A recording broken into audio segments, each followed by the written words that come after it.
ग्राम स्वराज की हम बात करें और लोकतंत्र का जो असल मतलब क्या है डेमोक्रेसी का, ये अंग्रेजी लफ्ज है डेमोक्रेसी।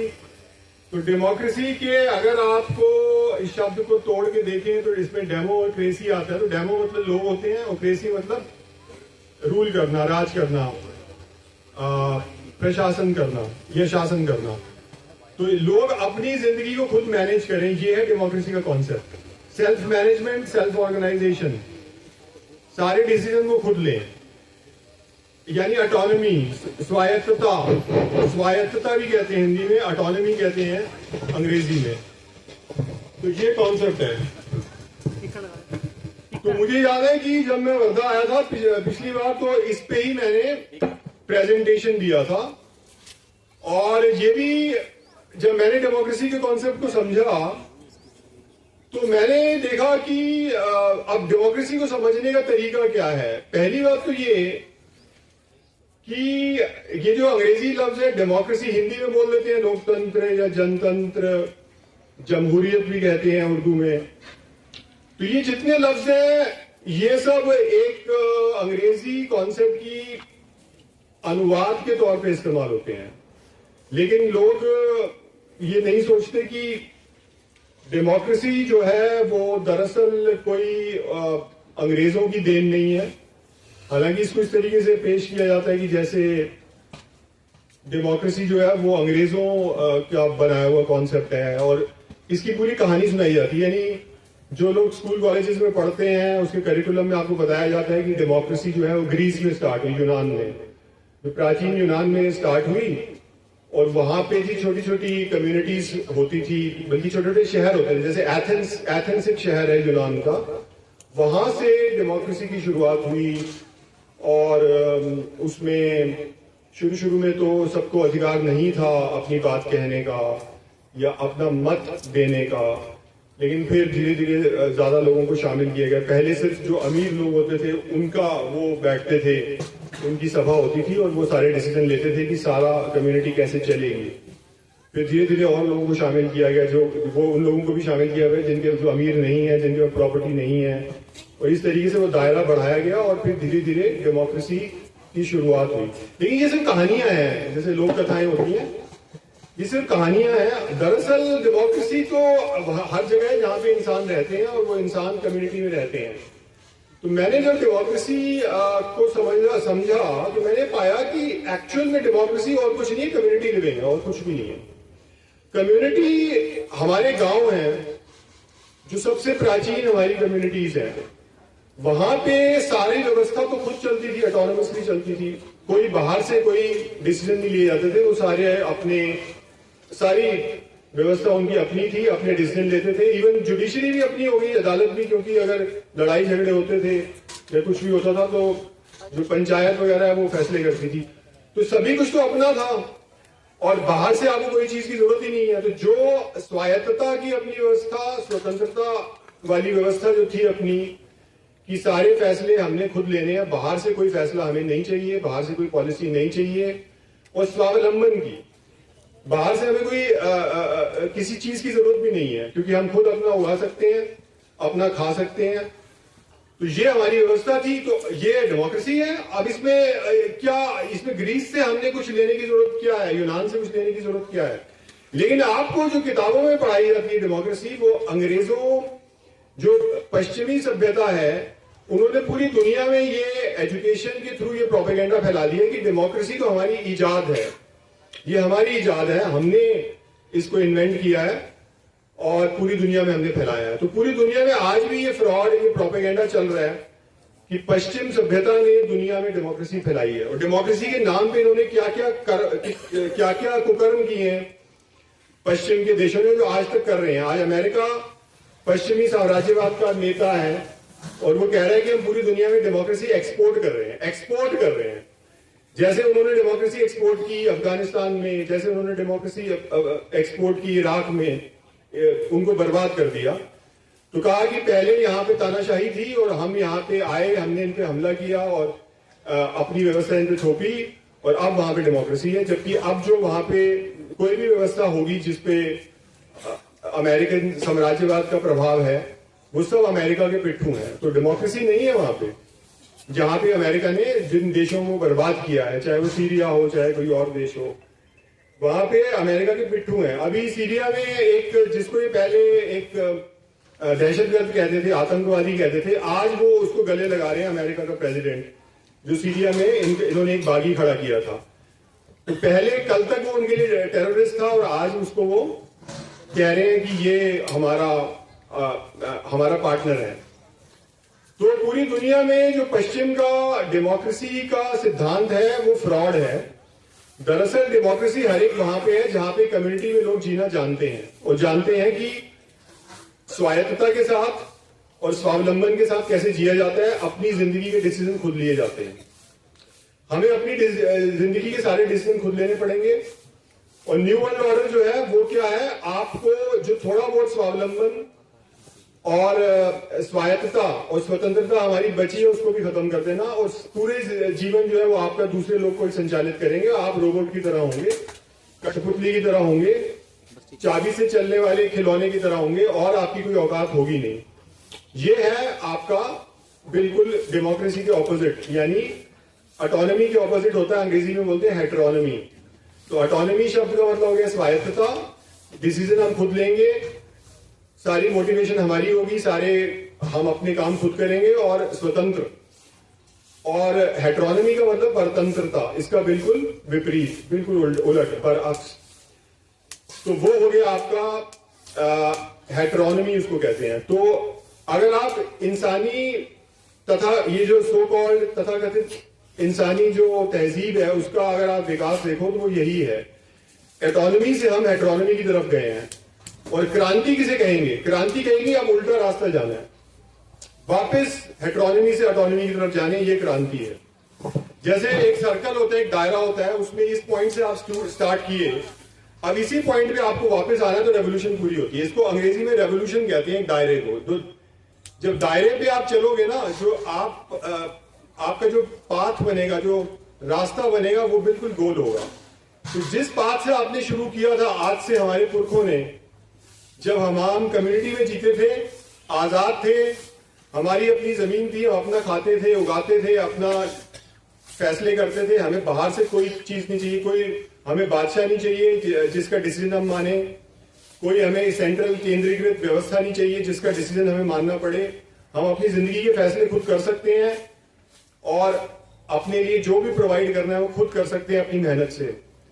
तो ये हमारी शुरुआत थी कम्युनिटी में लाइफ की। कम्युनिटी मतलब समुदाय, कम्युनिटी मतलब समुदाय। तो समुदाय जो पुराने समय से चला आ रहा है, प्राचीन समय से चला आ रहा है, जो हमारा, जिसको आप गांव कह सकते हो, समुदाय कह सकते हो, ट्राइब कह सकते हो, कुछ भी कहो, लेकिन जहां पे डिसीजन हमारे खुद के होते थे, वहां ये हमारा पुराना था। और अगर हम इस दायरे में हमें घुमा दिया गया, अब उस दायरे से घूम के हम वापस उसी पॉइंट पे आ जाएंगे, रेवोल्यूशन पूरी हो जाएगी, इनकलाब पूरा हो जाएगा, क्रांति पूरी हो जाएगी। और यानी दोबारा ऑटोनॉमी से हम हेटेरोनॉमी की तरफ आए, स्वायत्तता से हम स्वतंत्रता से परतंत्रता की, और परतंत्रता से दोबारा जो हम स्वतंत्रता की तरफ जाएंगे, यही रेवोल्यूशन है मेरी नजदीक, मेरी राय में और मेरी बुद्धि के हिसाब से। तो मैं आपको बता रहा था कि मैं जब पिछली बार आया था वर्धा में, तो यही प्रेजेंटेशन मैंने दी थी एक्टिविस्ट के, सोशल जो एक्टिविस्ट वहां इकट्ठा हुए थे उनके बीच में, और इसीलिए मैंने सोचा कि उसको मैं याद करूं और आपको बताऊं, और ये भी बताऊं कि उस समय ये जो पूरी स्वराज की व्यवस्था थी, ये अरविंद केजरीवाल भी इसको ग्राम सभा को अधिकार देने के उसमें था, और ग्राम सभा को क्या क्या अधिकार होने चाहिए, इस पे कानून में क्या बदलाव हो, ये इस पे भी हमने चर्चा की थी। और पूरा हमने एक पर्चा बनाया था जिसमें लिखा था कि ग्राम सभा को सारे अधिकार होने चाहिए, सारे फैसले लेने के। तो ग्राम सभा अगर डिसाइड कर ले किसी एक जिले में, मान लिया वर्धा जिले में सारी ग्राम सभाएं डिसाइड, यहाँ पे मान लिया कोई इंडस्ट्रियल प्रोजेक्ट आ रहा है और किसानों की जमीन अधिग्रहण की जा रही है, और किसान और यहाँ की जितने गांव हैं उसमें मान लिया 100 ग्राम सभा बैठे मीटिंग में डिसाइड करें कि हमें यहाँ पे प्रोजेक्ट नहीं चाहिए, हम अपनी जमीन नहीं देंगे, तो ये ग्राम सभा का डिसीजन माना जाएगा। ये है अल्टीमेट डेमोक्रेसी, जो जनता कहेगी, जनता अपनी जिंदगी खुद मैनेज करेगी, ऊपर से कुछ भी थोपा नहीं जा सकता। अगर ग्राम सभाएं अपना डिसीजन लेना चालू कर दें तो फिर न्यू वर्ल्ड ऑर्डर भी आपके ऊपर थोपा नहीं जा सकता। ना ही कोरोना का फ्रॉड आप पे थोपा जा सकता है, ना न्यू वर्ल्ड ऑर्डर, किसी भी एजेंडा को नहीं थोपा जा सकता। और ये ताकत हमारे पास मौजूद है, संवैधानिक तौर से भी ये ताकत हमारे पास मौजूद है, कानूनी तौर से भी ताकत मौजूद है। अब कौन लोग हैं जो ग्राम सभा को जिंदा करने का काम करेंगे? तो अपने अपने इलाकों में हम काम करें कि ग्राम सभाओं की बैठकें करें, ग्राम सभा की बैठकें होनी चालू हों, और बल्कि सरकार वो ऑर्गेनाइज ना करे जैसे कि आज होता है कि ग्राम सभा की बैठकें एक रिचुअल बन के रह गया, सरकारी एक औपचारिकता बन के कि 15 अगस्त और 26 जनवरी के समय ये सरकार जो होती है कुछ ग्राम सभा की बैठक बुलाती है, ऑर्डर आते हैं और पंचायत का सेक्रेटरी ऑर्गेनाइज करता है और कुछ लोगों को इकट्ठा करके डिसीजन ले लेते हैं, पता नहीं क्या, लोगों को पता भी नहीं चलता। तो आज वो एक औपचारिकता बन गई है, जबकि ग्राम सभा की बैठकें तो जनता को खुद ऑर्गेनाइज करनी चाहिए और रेगुलर करनी चाहिए और उसमें सारे फैसले होने चाहिए। हमने तो तब ये बात भी रखी थी कि शहरों में भी, क्योंकि शहरों में तो ग्राम सभाएं नहीं है, तो शहरों में भी मोहल्ला सभा होनी चाहिए। यानी शहरों में भी आप छोटी छोटी आबादी के मोहल्ला सभाएं बना दो, जैसे गाँव में ग्राम सभा है, और मोहल्ला सभाएं शहरों में भी डिसाइड करेगी। शहरों में भी लोग डिसाइड करेंगे मिलके कि क्या होना चाहिए, अपनी जिंदगी उनकी कैसे चलनी चाहिए और सरकारी पैसा कैसे खर्च होना चाहिए, और कोई प्रोजेक्ट उनको चाहिए नहीं चाहिए, किस तरह के उनको शिक्षा की व्यवस्था क्या चाहिए, या जो भी उनके अपने मुद्दे हैं वो उनको डिस्कस करेंगे। तो ये काम है ग्रास रूट्स डेमोक्रेसी का, लोकतंत्र का, जिसमें लोग अपने फैसले खुद लेते हैं। यही डेमोक्रेसी का एसेंस है और ये कोई पश्चिम सभ्यता की इजाद नहीं है। सारी दुनिया में कम्युनिटी चलती आई है हजारों सालों से, वही कम्युनिटी असल में डेमोक्रेसी है। आप कहेंगे कि लेकिन जो कम्युनिटी चलती है, अब हरियाणा में खाप पंचायतें हैं, आप कहोगे अब खाप पंचायत को क्या आप डेमोक्रेसी कहेंगे? तो मैं उसको बिल्कुल डेमोक्रेसी मानता हूं, क्योंकि जहां पे अपने डिसीजन लिए जा रहे हैं वो डेमोक्रेसी है। अब आप कहोगे लेकिन उसमें तो जी बहुत जाति के हिसाब से है। पहली बात तो ये कि खाप जाति के हिसाब से नहीं है, उसमें अपनी कम्युनिटी के हो सकते हैं, लेकिन वो सब खाप पंचायतें भी होती हैं, अलग अलग कम्युनिटी के भी होते हैं। लेकिन सवाल ये होता है कि एक गांव में के लोग उठ के अपने फैसले मिलजुल के अपने फैसले कर रहे हैं, ये डेमोक्रेसी है। चाहे वो परफेक्ट हो या इम्परफेक्ट हो, ये सबसे बड़ी बात है। और जो आपकी व्यवस्था आज है, जो हमें ऊपर से सब कुछ थोपा जा रहा है, उसमें कहीं कोई डेमोक्रेसी का नामो निशान नहीं है। तो कहीं पर भी लोग फैसले अगर अपने करते हैं तो उसको मैं डेमोक्रेसी मानता हूं। अगर वो परफेक्ट नहीं है तो धीरे धीरे सुधार किया जा सकता है, उसको परफेक्ट बनाया जा सकता है। लेकिन मैं इस हक में हूं कि लोग अपने फैसले खुद करें, और जब तक वो ये फैसले करने खुद नहीं करेंगे तो उनकी जिंदगी का कंट्रोल पूरी तरह से खत्म हो जाएगा, और जैसे कि आज हो चुका है। और जो बचा खुचा कंट्रोल है वो न्यू वर्ल्ड ऑर्डर खत्म कर देगा, यानी आपको पूरी तरह से गुलाम बना देगा। आज भी हम गुलाम ही बने हुए हैं, लेकिन आज भी थोड़ा बहुत कंट्रोल है हमारे पास। लेकिन अब ये जो व्यवस्था आ रही है, जैसी करेंसी, ये करेंसी तो खत्म ही कर रहे हैं, और जिस तरीके से ये डिजिटल आईडी और डिजिटल करेंसी और सीपीडीसी इस तरह की चीजें आ गई, तो ये टोटल कंट्रोल हमारा खत्म। यानी सारे डिसीजन हम अब कोई डिसीजन अपना नहीं ले पाएंगे। जो आने वाली व्यवस्था है उसमें कोई भी डिसीजन हम नहीं ले सकते, उसमें सारे डिसीजन आपके खत्म। आप कैसे जियोगे, कैसे से शादी ब्याह करोगे या बच्चे पालोगे या पाल पाओ, या शादी ब्याह कर भी पाओगे या नहीं, उसकी भी शायद इजाजत लेनी पड़ेगी, या बच्चे पैदा कर भी पाओगे कि नहीं, परिवार बना भी पाओगे कि नहीं, खेती बाड़ी कैसे करोगे, कारोबार कैसे करोगे, आपस में व्यवहार आपका कैसे होगा, सामाजिक व्यवहार, ये सारी चीजें कोई और डिसाइड करेगा, और हम सिर्फ कठपुतलियां होंगे, हम सिर्फ रोबोट्स होंगे। और इसी वजह से ये दावा किया जा रहा है कि दुनिया में आबादी की अब कोई जरूरत नहीं है। यानी अल्टीमेटली आपको एक डीपॉपुलेशन की तरफ ले जा रहे हैं, एक ऐसी व्यवस्था, एक ऐसा निजाम जिसमें इंसान की कोई जरूरत नहीं है, ये कहा जा रहा है। यानी इंसान समाज को भी डिमोरलाइज किया जा रहा है, हतोत्साहित किया जा रहा है कि अल्टीमेटली, और लोग जब हतोत्साहित हो जाते हैं तो वो अपने हथियार डाल देते हैं, वो लड़ने के काबिल नहीं रहते। तो बताया जा रहा है कि आर्टिफिशियल इंटेलिजेंस से सब कुछ होगा। आर्टिफिशियल इंटेलिजेंस, आपका सारा डेटा इकट्ठा किया जाएगा, उस डेटा के आधार पर बड़े बड़े डेटा सेंटर बनेंगे, आपका सारा डेटा ब्लॉकचेन में रहेगा, और आपकी जिंदगी के सारे डिसीजन ऑटोमेटिकली होंगे, आर्टिफिशियल इंटेलिजेंस से होंगे। अदालतें भी खत्म हो जाएंगी, चुनाव भी नहीं होंगे, अदालतों में फैसले भी आर्टिफिशियल इंटेलिजेंस करेगी, चुनाव की तो जरूरत ही नहीं है क्योंकि आर्टिफिशियल इंटेलिजेंस सब कुछ फैसले कर देगी, तो इंसाफ कहां मिलेगा? तो कहने का मतलब एक फ्रॉड सिस्टम आपको बताया जा रहा है, ये कुछ हो नहीं सकता। हतोत्साहित होने की जरूरत इसलिए नहीं है क्योंकि आर्टिफिशियल इंटेलिजेंस आपकी इंटेलिजेंस से ऊपर नहीं जा सकती। तो आर्टिफिशियल इंटेलिजेंस इंसानी समाज को नहीं चला सकती है। और जितने भी दावे किए जा रहे हैं आर्टिफिशियल इंटेलिजेंस के बारे में, सारे झूठे हैं, सारे झूठे हैं। हम इस पर भी बात करेंगे कि साइंस और टेक्नोलॉजी के मामले में जो बातें हमें बताई जा रही हैं वो सारी झूठी हैं। हमें साइंस और टेक्नोलॉजी को हवा बना दिया गया और हमारी सर पे सवार कर दिया गया कि जैसे साइंस और टेक्नोलॉजी इंसान की जितनी आज तक की नॉलेज है इंसानी सभ्यता की, उससे भी ऊपर की कोई चीज है। और इसलिए साइंस और टेक्नोलॉजी की जहां बात होगी, साइंस की बात होगी, तो सब चुप हो जाओ, चुपचाप जो आपसे कहा गया वो करो। ये साइंस है तो मतलब साइंस है, अब इस पे सवाल मत करो। ये आपको साइंस बताई गई है, लेकिन साइंस ये नहीं है। साइंस का मतलब ही आपको सवाल करने हैं, आपके जहन में जो भी डाउट्स आ रहे हैं उनको क्लियर करना है, सवाल करने हैं और अथॉरिटी की बात को आंख बंद करके नहीं मानना है। उस बात को मानना है जो आपका बुद्धि और विवेक जिसको सही मानता है, आपका अक्ल और शऊर जिसको सही मानता है, वो बात सही है।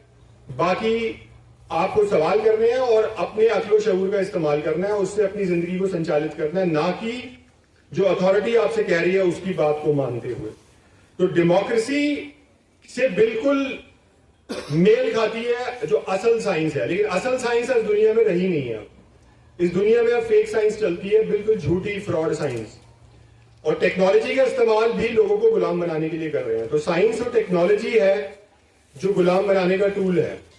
यानी जो नई व्यवस्था है न्यू वर्ल्ड ऑर्डर की, उसमें भी ये टेक्नोलॉजी की बात कर रहे हैं कि नई टेक्नोलॉजी से सब कुछ होगा, सबका डेटा इकट्ठा किया जाएगा, आधार से सारे आपका इंफॉर्मेशन और डेटा आपका इकट्ठा किया जा रहा है, सबको एक जगह में एकत्रित किया जा रहा है आपका डेटा। ब्लॉकचेन टेक्नोलॉजी में हम स्टोर रखेंगे आपका सारा डेटा और उससे आपके सारे जीवन को संचालित करेंगे।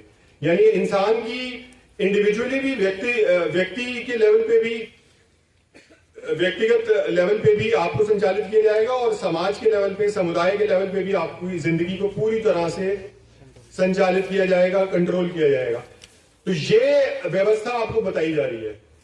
और मैंने जैसे कई बार बताया कि न्यू वर्ल्ड ऑर्डर के भी 3 मैंने हिस्से हैं जिसमें इसको समझना बहुत आसान हो जाता है।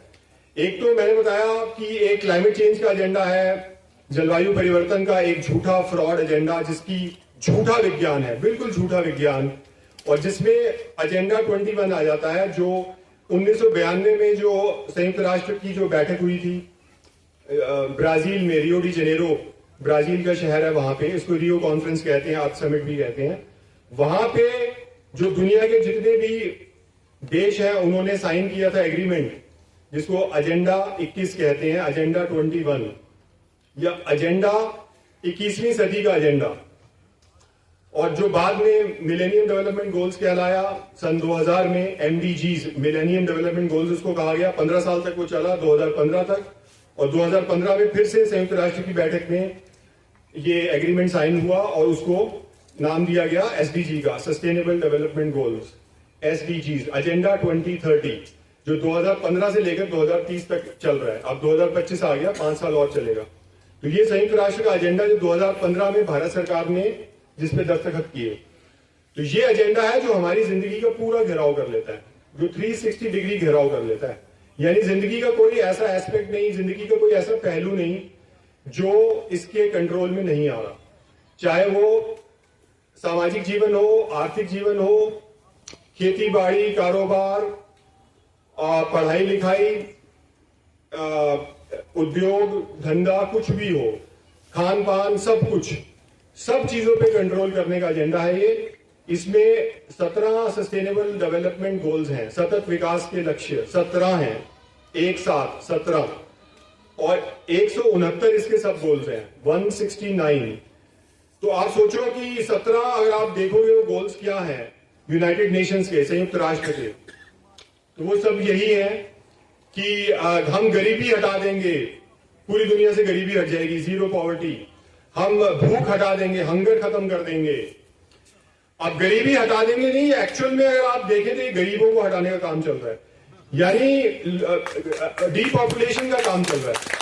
तो ये गरीबी को नहीं हटाएंगे, ये गरीबों को हटाएंगे, और इसके सबूत आपकी आंखों के सामने मौजूद हैं। यहाँ जो लोग बैठे हैं ये कोई करोड़पति नहीं, हम सब बैठे, हम आम लोग बैठे हैं, और हमारे घरों में क्या हुआ, हमारे गांव में, हमारी कम्युनिटी में, समुदाय में क्या हुआ और कैसे लोग मारे जा रहे हैं, ये हम सब जानते हैं। तो ये गरीबों को हटाने का काम है, दुनिया में डीपॉपुलेशन का ये काम है कि बहुत बड़ी आबादी का सफाया किया जा रहा है, और ये दुनिया के सबसे अमीर तरीन लोग हैं जो इस एजेंडा को चला रहे हैं। जो इसके असल मालिक हैं वो गरीब लोग नहीं है, वो दुनिया के अमीर तरीन लोग हैं। तो जाहिर है वो जो अमीर तरीन लोग हैं उनको कुछ नहीं पता, गरीबी से उनको कोई सरोकार नहीं है, उनका सरोकार कुछ और है। वैसे ही हम भूख हटा देंगे, तो भूख हटाने में एग्रीकल्चर पे क्या इनका असर है आप देख रहे हो। एग्रीकल्चर में जो पॉलिसी है वो यही है कि जो एक निजी जमींदारी आधारित कृषि को पूरी तरह से खत्म करना, और सारी कृषि पे कब्जा होगा जो बड़ी कंपनियों का। तो जाहिर सी बात है कृषि पे कब्जा करना, ये भूख हटाने के नाम पे कृषि पे कब्जा करना, वो एजेंडा चल रहा है। जमीनें जो एक्वायर की जा रही हैं, आप देख लो प्रोजेक्ट पूरे भारत में क्या क्या प्रोजेक्ट चल रहे हैं, आप खुद अपनी आंखों से देख लो। हरियाणा में आईएमडी का ये बता रहे हैं कोई मॉडल इंडस्ट्रियल टाउनशिप बनाएंगे, उसके लिए कितनी जमीन एक्वायर करेंगे, हजारों एकड़ की जमीन। यूपी के अंदर कितने बड़े बड़े प्रोजेक्ट चल रहे हैं इस समय स्मार्ट सिटी बनाने के। नोएडा, ग्रेटर नोएडा जहां पे मैं रहता हूं, वहां पे गौतम बुद्ध नगर जिला है, वहां कितने बड़े बड़े प्रोजेक्ट चल रहे हैं जमीन एक्वायर करने के।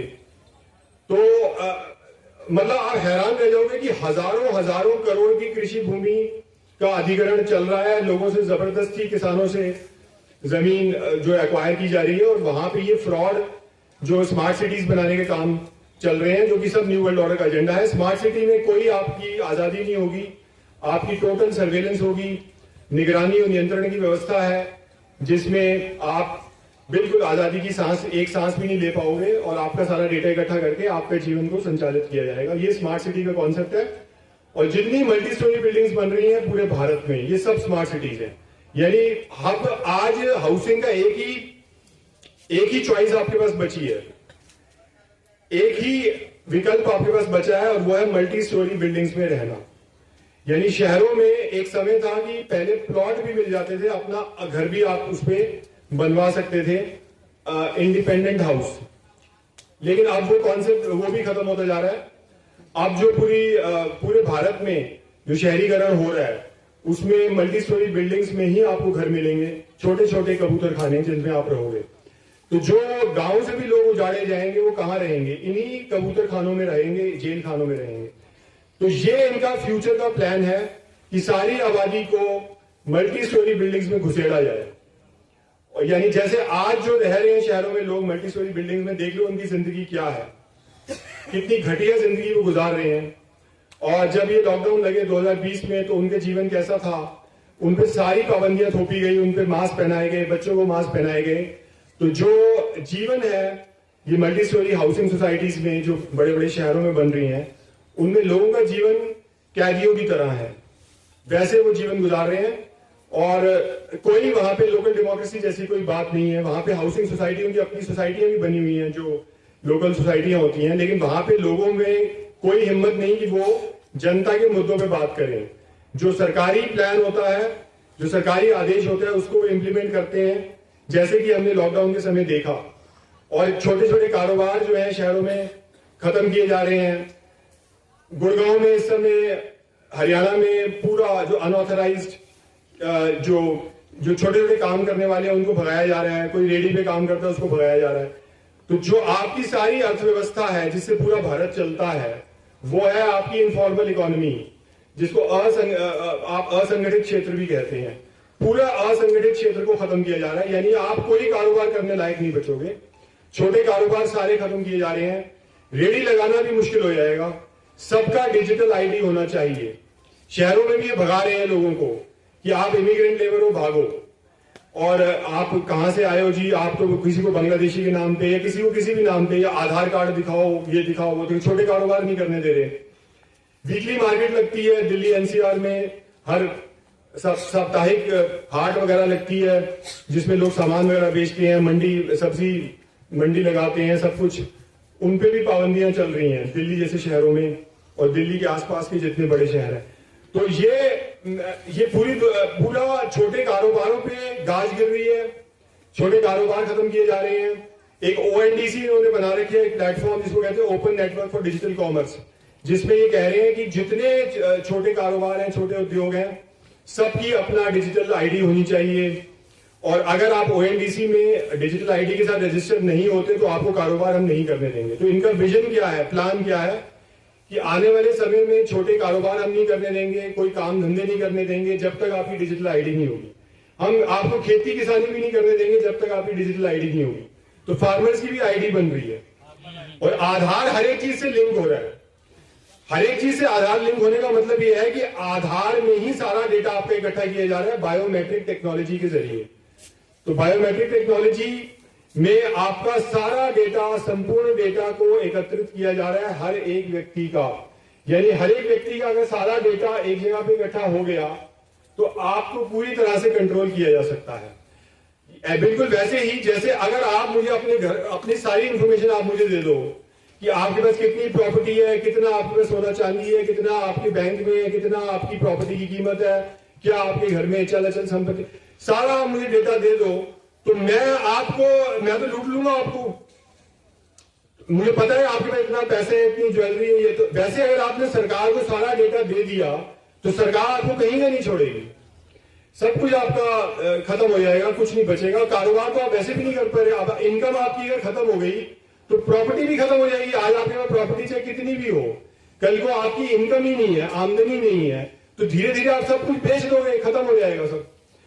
तो और नहीं बेचोगे तो सरकार के पास बहुत तरीके हैं आपसे चीजें अपनी छीनने के, जैसे कि किसानों से अब जमीन छीनी जा रही है। अब आपको पैसा दिया जा रहा है, चाहे वो करोड़ों रुपए की आपकी प्रॉपर्टी हो, करोड़ों की, किसान ने बेच दी, कल को ये सारी जो आपकी पैसा है, चाहे वो करोड़, आप में 10 करोड़ रुपए हैं, 10 करोड़ आपके सीबीडीसी में कन्वर्ट हो जाएंगे। कल को जब कैश वगैरह बंद हो जाएगी, पुरानी जो मुद्रा बंद हो जाएगी, नई मुद्रा आ जाएगी। नई मुद्रा पूरी कंट्रोल करती है, प्रोग्रामेबल करेंसी है। ये करेंसी तो है ही नहीं, इसका नाम सिर्फ करेंसी है, करेंसी नहीं है। सीबीडीसी को अंग्रेजी में कहते हैं CBDC, central bank digital currency. मैं इसको कहता हूं, मैं इसको करेंसी नहीं कहता, मैं इसको कहता हूं central bank digital control, central bank digital control, CBDC. ये भारत में लॉन्च हो चुका 2022 में। तो जो लोग इस गलतफहमी में है कि ये अभी होगा, ये वो भूल जाएं। आप चाहें तो आज आपका बैंक पे वो खुल जाएगा जो सीबीडीसी का खाता होता है, जिसको डिजिटल लॉकर कहते हैं, और उसमें आपके टोकन आ जाएंगे। आज आपके बैंक में पूछ लो, वो खोल देंगे आपका।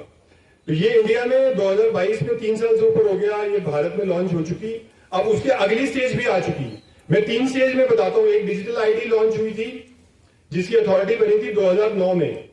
तो भारत ऐसा देश है दुनिया का जहां सबसे पहले पॉपुलेशन के लेवल पे डिजिटल आईडी थोपी गई पूरी आबादी के ऊपर।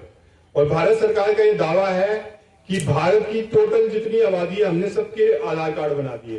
तो न्यू वर्ल्ड ऑर्डर की डिजिटल आईडी सबसे पहले क्रियान्वित की गई भारत में, और दुनिया के किसी देशों में आज अभी तक, दुनिया के ज्यादातर देशों में ये अभी तक इंप्लीमेंट नहीं हुई है। और जहां पे हो रही है वहां पे प्रोटेस्ट भी हो रहे हैं। जैसे ब्रिटेन के अंदर ये अभी अनाउंस हुई 2-3 महीना पहले, तो वहां बड़े बड़े प्रोटेस्ट हो रहे हैं, जनता इसके खिलाफ खड़ी हो रही है। लेकिन भारत के लोगों ने सब कुछ एक्सेप्ट कर लिया। तो 2009 में डिजिटल आईडी की अथॉरिटी बनी, 2000, जबकि बिना कानून के, कोई कानून पास नहीं हुआ था संसद में, ऐसी अथॉरिटी बना दी। भारत सरकार ने पैसे दे दिया, और नंदन नीलेकणी नाम का एक आईटी इंडस्ट्री का एक बदमाश आदमी है, करोड़पति अरबपति, जिसको इसका चेयरमैन बना दिया गया, और भारत सरकार ने पूरी फैसिलिटी दे दी और ये इंप्लीमेंट हो गई। और 2016 में इसका कानून बना, यानी अथॉरिटी बन गई 2009 में, और 2016 में आधार का इन्होंने कानून बनाया, वो भी धोखे से, फ्रॉड से, उसको एक वित्त कानून के तौर पे पास किया। तो आज आधार के बिना आप कुछ नहीं कर सकते, हर एक चीज को आधार से जोड़ दिया है, यानी आपके संवैधानिक अधिकार एक तरह से खत्म हो गए, क्योंकि बिना आधार दिखाए आप कोई काम नहीं कर सकते। तो हर एक चीज को लिंक करने का जो मकसद था वो यही था कि आप आधार के बिना कुछ ना कर सकें। अब आधार के बिना अगर आप कुछ नहीं कर पा रहे तो मतलब आपके संवैधानिक अधिकार खत्म। आप कहोगे मैं अपने बच्चे को स्कूल में दाखिला दिलाऊंगा और कहा जा रहा है कि इसका आधार बने में जब तक इसका आधार नहीं दोगे इसका दाखिला नहीं होगा, तो इसका मतलब आपका शिक्षा का अधिकार भी खत्म हो गया, संवैधानिक अधिकार आपका खत्म हो गया। शिक्षा के अधिकार का तो कानून भी बना हुआ है, यानी संवैधानिक भी वो हमारा अधिकार है और कानूनी अधिकार भी है, वो भी खत्म हो गया क्योंकि आपने उस पर कंडीशन लगा दी, शर्त लगा दी कि आधार देना पड़ेगा। तो आधार से सब कुछ लिंक हो गया और आधार के द्वारा आधार दरअसल एक तरीका है आपके सारे डेटा को इकट्ठा करने का। तो डिजिटल आईडी 2009 में आई, 2022 में सीबीडीसी आई और 2025 में क्या आया? अक्टूबर 2025 में, यानी पिछले महीने। अभी नवंबर 2025 चल रहा है, पिछले महीने क्या हुआ आप जानते हैं? पिछले महीने अक्टूबर में 5, 6 और 7 अक्टूबर को मुंबई में एक फिनटेक कॉन्फ्रेंस हुई भारत में, जिसमें प्रधानमंत्री भी गया और ब्रिटेन का प्रधानमंत्री जो भारत आया हुआ था वो भी गया था। वहां पे आरबीआई ने, जो भारत का सेंट्रल बैंक है, रिजर्व बैंक ऑफ इंडिया, उसने अनाउंसमेंट की कि टोकनाइजेशन भारत में चालू हो गया है। टोकनाइजेशन का मतलब यह है कि जितनी प्रॉपर्टी है भारत में, चल अचल संपत्ति, चाहे वो जमीन हो, चाहे सोना हो, चाहे कुछ हो, जमीन हो, मकान हो, दुकान हो, खेत हो, सोना हो, कुछ भी, सबको डिजिटल टोकन में बदला जाएगा, यानी सबको सीबीडीसी में बदला जाएगा। सीबीडीसी एक डिजिटल टोकन ही है, तो सीबीडीसी डिजिटल टोकन सेम चीज है। तो हर एक चीज को सीबीडीसी में या डिजिटल टोकन में बदला जाएगा, जिसका वो कहते हैं tokenisation, asset tokenisation. Asset tokenisation मतलब सारी संपत्ति को, सारी प्रॉपर्टी को डिजिटल टोकन में बदला जाएगा, चाहे वो कुछ भी हो, जमीन हो, दुकान हो। ये डिजिटाइजेशन का जो काम चल रहा था कि सारी जो संपत्ति के जो आपके कागज हैं वो डिजिटल रिकॉर्ड होना चाहिए, वो पहला स्टेप था। अब दूसरा स्टेप है टोकनाइजेशन का, टोकनीकरण का, कि सबको डिजिटल टोकन में बदला जाएगा। आपके पास कुछ भी ऐसी संपत्ति नहीं होनी चाहिए जो डिजिटल टोकन में बदली हुई ना हो। हर एक चीज को डिजिटल टोकन में बदल दिया जाएगा। आपके पास सोना है, ज्वेलरी है, कुछ भी है, उसको भी। और तो और एक और डिसीजन उन्होंने अनाउंस किया पिछले महीने अक्टूबर 2025 में, आरबीआई का डिसीजन है, आप पढ़ सकते हो, गूगल करके देख लेना, खबर मिल जाएगी हिंदी में, अंग्रेजी में, सब में। तो आरबीआई ने ये यहां तक कहा है कि जो आपका बैंक में पैसा जमा है, बैंक का जो खाता है, यानी जो बैंक में आपका डिपॉजिट है, बैंक डिपॉजिट को भी डिजिटल टोकन में बदलने का जो पायलट प्रोजेक्ट है वो चालू कर दिया 8 अक्टूबर से, 8 अक्टूबर 2025 से। तो यानी बैंक में भी जो आपके पैसे पड़े हैं, कितने भी पैसे पड़े हो, वो ये चाहते हैं कि अल्टीमेटली उसको भी हम डिजिटल टोकन में बदल देंगे। यानी आपका जो पैसा आज इस पुरानी मुद्रा में है वो अब नई मुद्रा में आएगा। वो नई मुद्रा सारी प्रोग्रामेबल करेंसी है। ये जो डिजिटल टोकन है सीबीडीसी, जो भारत में जिसको ई रूपी भी कहते हैं, ये जो डिजिटल टोकन है ये पूरी तरह से प्रोग्रामेबल करेंसी है। प्रोग्रामेबल करेंसी का क्या मतलब होता है? प्रोग्रामेबल करेंसी का मतलब होता है कि जो इस मुद्रा को जारी करने वाला है वो डिसाइड करेगा, जो इस टोकन को जारी करने वाला है आरबीआई, वो निर्णय लेगा कि ये कैसे खर्च होगा और कितनी मुद्दत में खर्च होगा। एक वाउचर की तरह, एक वाउचर होता है ना, उसकी तरह। जैसे हमें शॉपिंग वाउचर किसी ने दिया कि फला दुकान पे ये खर्च हो सकता है, और कपड़े खरीदने के लिए ही, जैसे खादी भंडार का किसी ने आपको खादी भंडार का वाउचर दिया, मान लिया 2000 रुपए का, तो उसने आपको गिफ्ट के तौर पे दिया। उसने कहा कि ये खादी भंडार का वाउचर आप केंद्रीय खादी भंडार की जितने भी दुकानें वहां पे ही इस्तेमाल हो सकता है, और 2000 रुपए का ये टोकन है, और ये 6 महीने के अंदर आपको इस्तेमाल करना है। 6 महीने तक अगर आपने इस्तेमाल नहीं किया तो ये कंडम खत्म हो जाएगा, इसकी कोई वैल्यू नहीं रहेगी। तो 6 महीने के अंदर आपको वहां जाना है और 2000 रुपए की आप शॉपिंग कर सकते हो, और जो भी खरीदना आप खरीद सकते हो। वैसे ही आपकी प्रोग्रामेबल करेंसी है, जिसमें समय सीमा भी तय हो गई, उसकी मुद्दत भी पहले से तय होगी, और उससे आप क्या खरीद सकते हो वो भी तय हो जाएगा। यानी आज आप अपने पैसे से क्या खरीदो ये आप तय करते हो। आप अपने पैसे से चाहे पेट्रोल खरीदो, डीजल खरीदो, आटा दाल खरीदो, सब्जी खरीदो, या दारू खरीदो, या अपने घर में कोई किसी मरीज की दवाई खरीदो, या आप तय कर रहे हो। अब आने वाले समय में ये आपके मालिक तय करेंगे कि आप क्या उस करेंसी से खरीद सकते हो, क्योंकि वो करेंसी आपकी है ही नहीं। जो डिजिटल टोकन ये ले आ रहे हैं सीबीडीसी, वो आपकी करेंसी नहीं है, वो अनुमति पत्र है। आपको अनुमति दी जा रही है कि आपको इजाजत दी जा रही है, इजाजतनामा है, अनुमति पत्र है कि आप क्या खरीद सकते हो और क्या नहीं, और कितनी मुद्दत में खरीद सकते हो। इसको कहते हैं प्रोग्रामेबल करेंसी।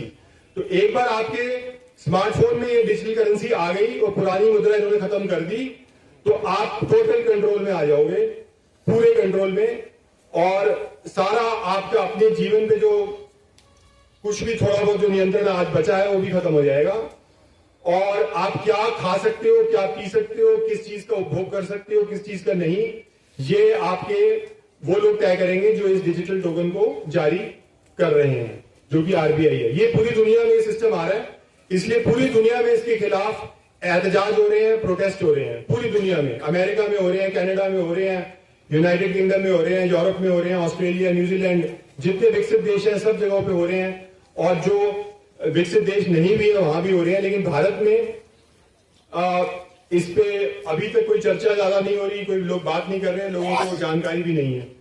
तो ये जानकारी हमें लेके जानी है गांव-गांव तक कि डिजिटल आईडी भारत में आई, 2009 में अथॉरिटी बनी, 2022 में भारत में डिजिटल करेंसी लॉन्च की गई, भारत के सेंट्रल बैंक आरबीआई ने की, जिसको 3 साल हो चुके हैं अब, और 2025 में भारत में टोकनाइजेशन की अनाउंसमेंट हो चुकी है, यानी सारी संपत्ति को टोकन बनाया जाएगा। इंसान भी टोकन बन जाएंगे, क्योंकि इंसान की डिजिटल आईडी तो बन गई। इंसान भी क्या है, एक रिसोर्स है, एक संसाधन ही तो है अमीर लोगों के लिए। तो इंसान की डिजिटल आईडी बन गई, इंसान का सारा डेटा इकट्ठा किया जा रहा है, यानी इंसान भी टोकन बन गया। हर एक चीज जिसकी कोई वैल्यू है वो टोकन बन जाएगी डिजिटल टोकन, चाहे वो जमीन हो, दुकान हो, खेत हो, कुछ भी हो। और जो आपके पास संपत्ति मूवेबल प्रॉपर्टी है, जो चल संपत्ति है, वो भी, चाहे वो सोना हो, आपके पास जेवरात हो, कुछ भी हो, किसी भी चीज को डिजिटल टोकन, यानी आप उसकी खरीद फरोख्त भी नहीं कर पाओगे। आप कहोगे मैं सोना मेरे पास है, मैं बेच तो सकता हूं, नहीं बेच पाओगे ना, जब तक उसका डिजिटल ट्रांजैक्शन आपके पास नहीं होगा। तो उसको भी डिजिटली टोकन में कन्वर्ट करना पड़ेगा, यानी आपको मजबूर कर दिया जाएगा कि आपकी कितनी भी प्रॉपर्टी हो उसको आप डिजिटल टोकन में कन्वर्ट करो, डिजिटल टोकन में बदलो, और उसके फायदे आपको गिनाए जाएंगे। ये कहा जाएगा अगर आपने डिजिटल टोकन में बदल लिया तो आपको फिर कर्जा लेने की जरूरत नहीं। मान लिया आपके पास 5 करोड़ की जमीन है, तो आपको थोड़ा बहुत पैसा चाहिए, तो आप थोड़े बहुत टोकन अपने बेच के वो पैसा जुटा सकते हो। कितना आसान हो गया, कितना अच्छा हो गया, कितनी सुविधा हो गई, कितनी सहूलत हो गई, ये आपको कहा जाएगा। लेकिन डिजिटल टोकन बनने का मतलब ये है, कोई आपकी प्रॉपर्टी डिजिटल टोकन बन गई जो प्रोग्रामेबल है, जो गवर्नमेंट तय करेगी कि उसको आप कैसे इस्तेमाल करोगे, तो फिर वो आपके लिए क्या बेकार है, क्योंकि उस पर आपका कोई कंट्रोल नहीं है। आपके पास 10 करोड़ रुपए भी हैं, लेकिन वो डिजिटल टोकन में है, तो आपके लिए उसकी क्या वैल्यू है? वो तो टोकन को कभी भी प्रोग्राम कर सकते हैं, वो आपको बता सकते हैं कि महीने में इससे ज्यादा पेट्रोल नहीं आप खरीद सकते। इससे मीट खाने वाले हैं, पूरी दुनिया में ये एजेंडा भी चल रहा है कि भाई मीट पे भी पाबंदी लगाई है। तो जो पश्चिम के देश है वहां पे ये मीट पे भी पाबंदी, लेकिन जो वेजिटेरियन लोग हैं उनको खुश होने की ज्यादा जरूरत नहीं, क्योंकि उनको तो कीड़े खिलाएंगे।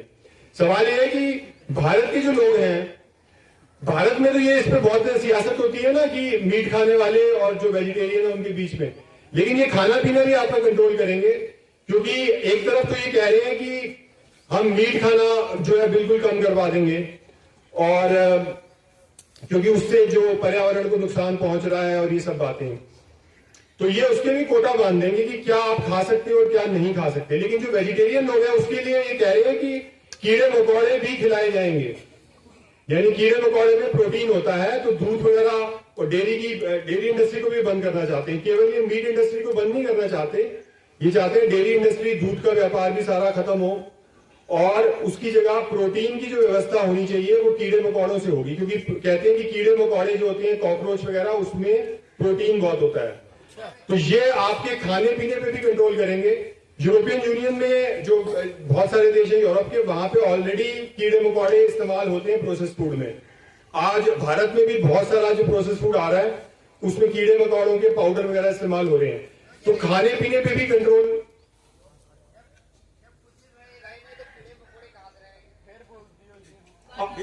कीड़े मकोड़ों की भी खेती की बात कर रहे हैं आप। कभी गूगल पे देखो कीड़े मकोड़ों की भी खेती हो रही है। इवन चाइना में बता रहे हैं कि कीड़े मकोड़ों को वो बनाए जाएंगे और उसके फिर प्रोसेसिंग की जाएगी, जैसे फूड प्रोसेसिंग होती है।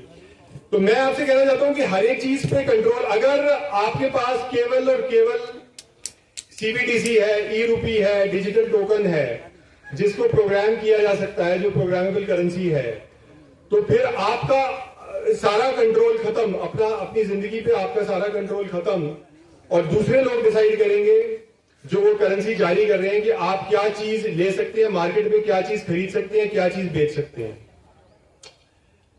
आप कोई खरीद फरोख्त नहीं कर सकते, कोई क्रय विक्रय नहीं कर सकते बिना उनकी इजाजत के। और आप क्या कंज्यूम करोगे, अपने शरीर में क्या डालोगे, वो डिसाइड करेंगे। वो कल को ये डिसाइड करेंगे।